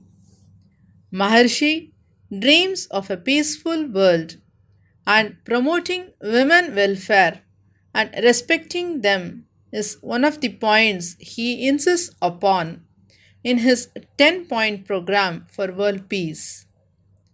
In the upcoming 2021 International Women's Day, let us all, men and women, take a pledge to make the dream of Maharshi and many other saints come true by empowering the women in our lives and in the society with good physical and mental health, confidence, and unbiased opportunities for betterment of their lives.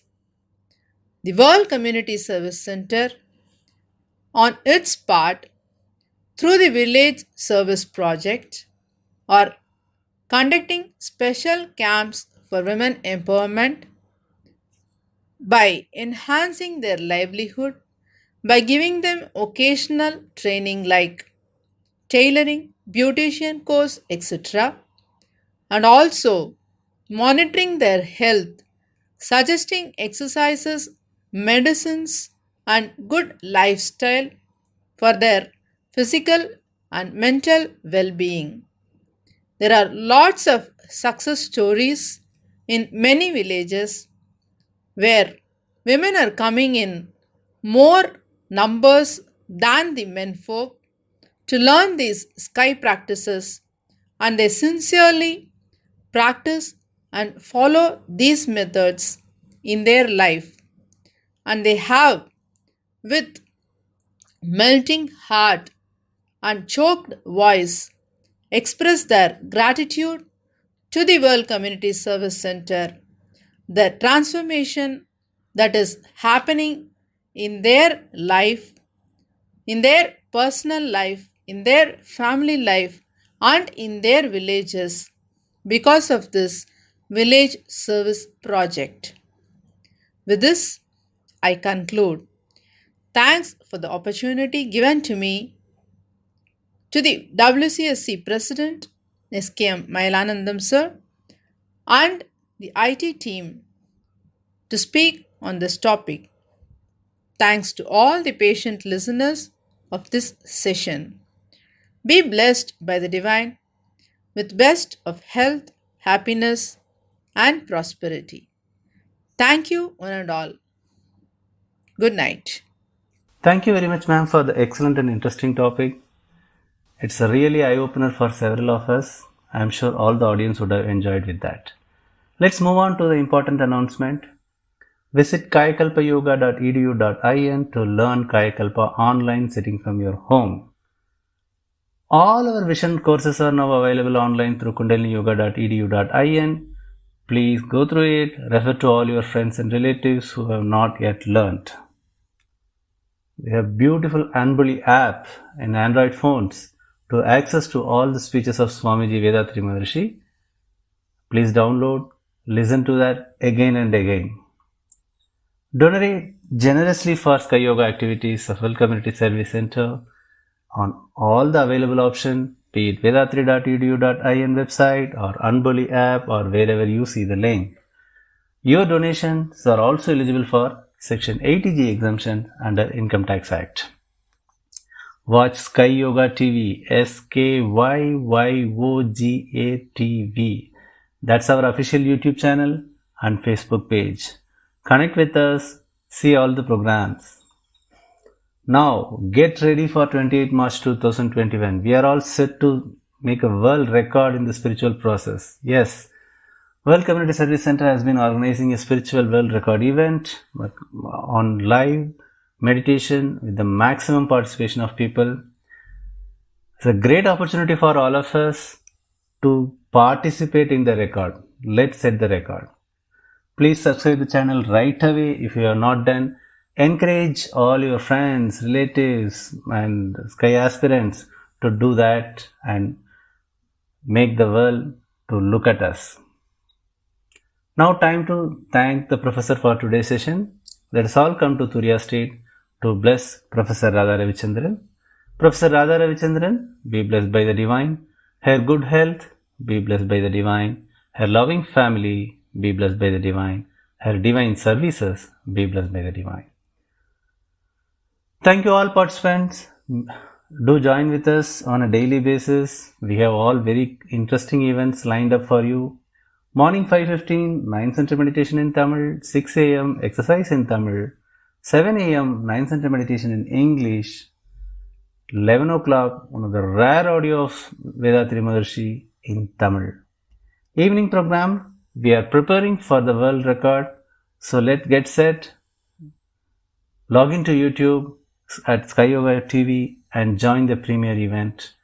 If possible, like it, share your comments and encourage all Sky Yoga aspirants to join this event. Thank you all. We take this opportunity to thank Arulnidhi Padmashri S.K. Mailanandam sir, our World Community Service President, for his continuous encouragement and motivation to all of us. This is Naresh signing off from the Aliyar World Community Service Center IT team. Be blessed by the divine, be blessed by the divine, be blessed by the divine. வாழ்க வளமுடன்.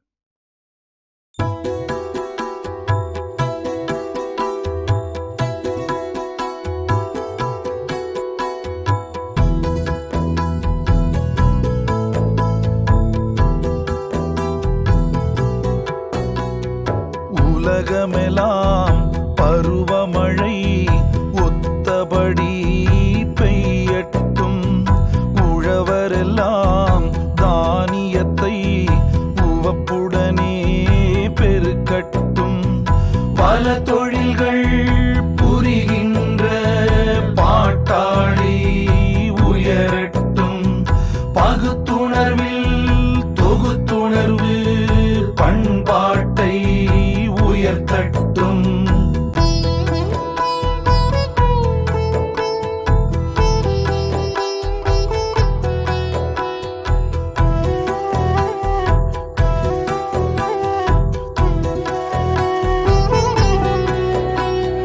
கலகங்கள் போட்டி பகை கடந்து ஆட்சி நடக்கட்டும், கல்லாமை கடன் வறுமை களங்கங்கள் மறையட்டும், நலவாழ்வை அளிக்கும் மெய்ஞான ஒளி வீசட்டும், நம் கடமை அறவாழ்வின் நாட்டத்தே சிறக்கட்டும், நம் கடமை அறவாழ்வின் நாட்டத்தே சிறக்கட்டும், நம் கடமை அறவாழ்வின் நாட்டத்தே சிறக்க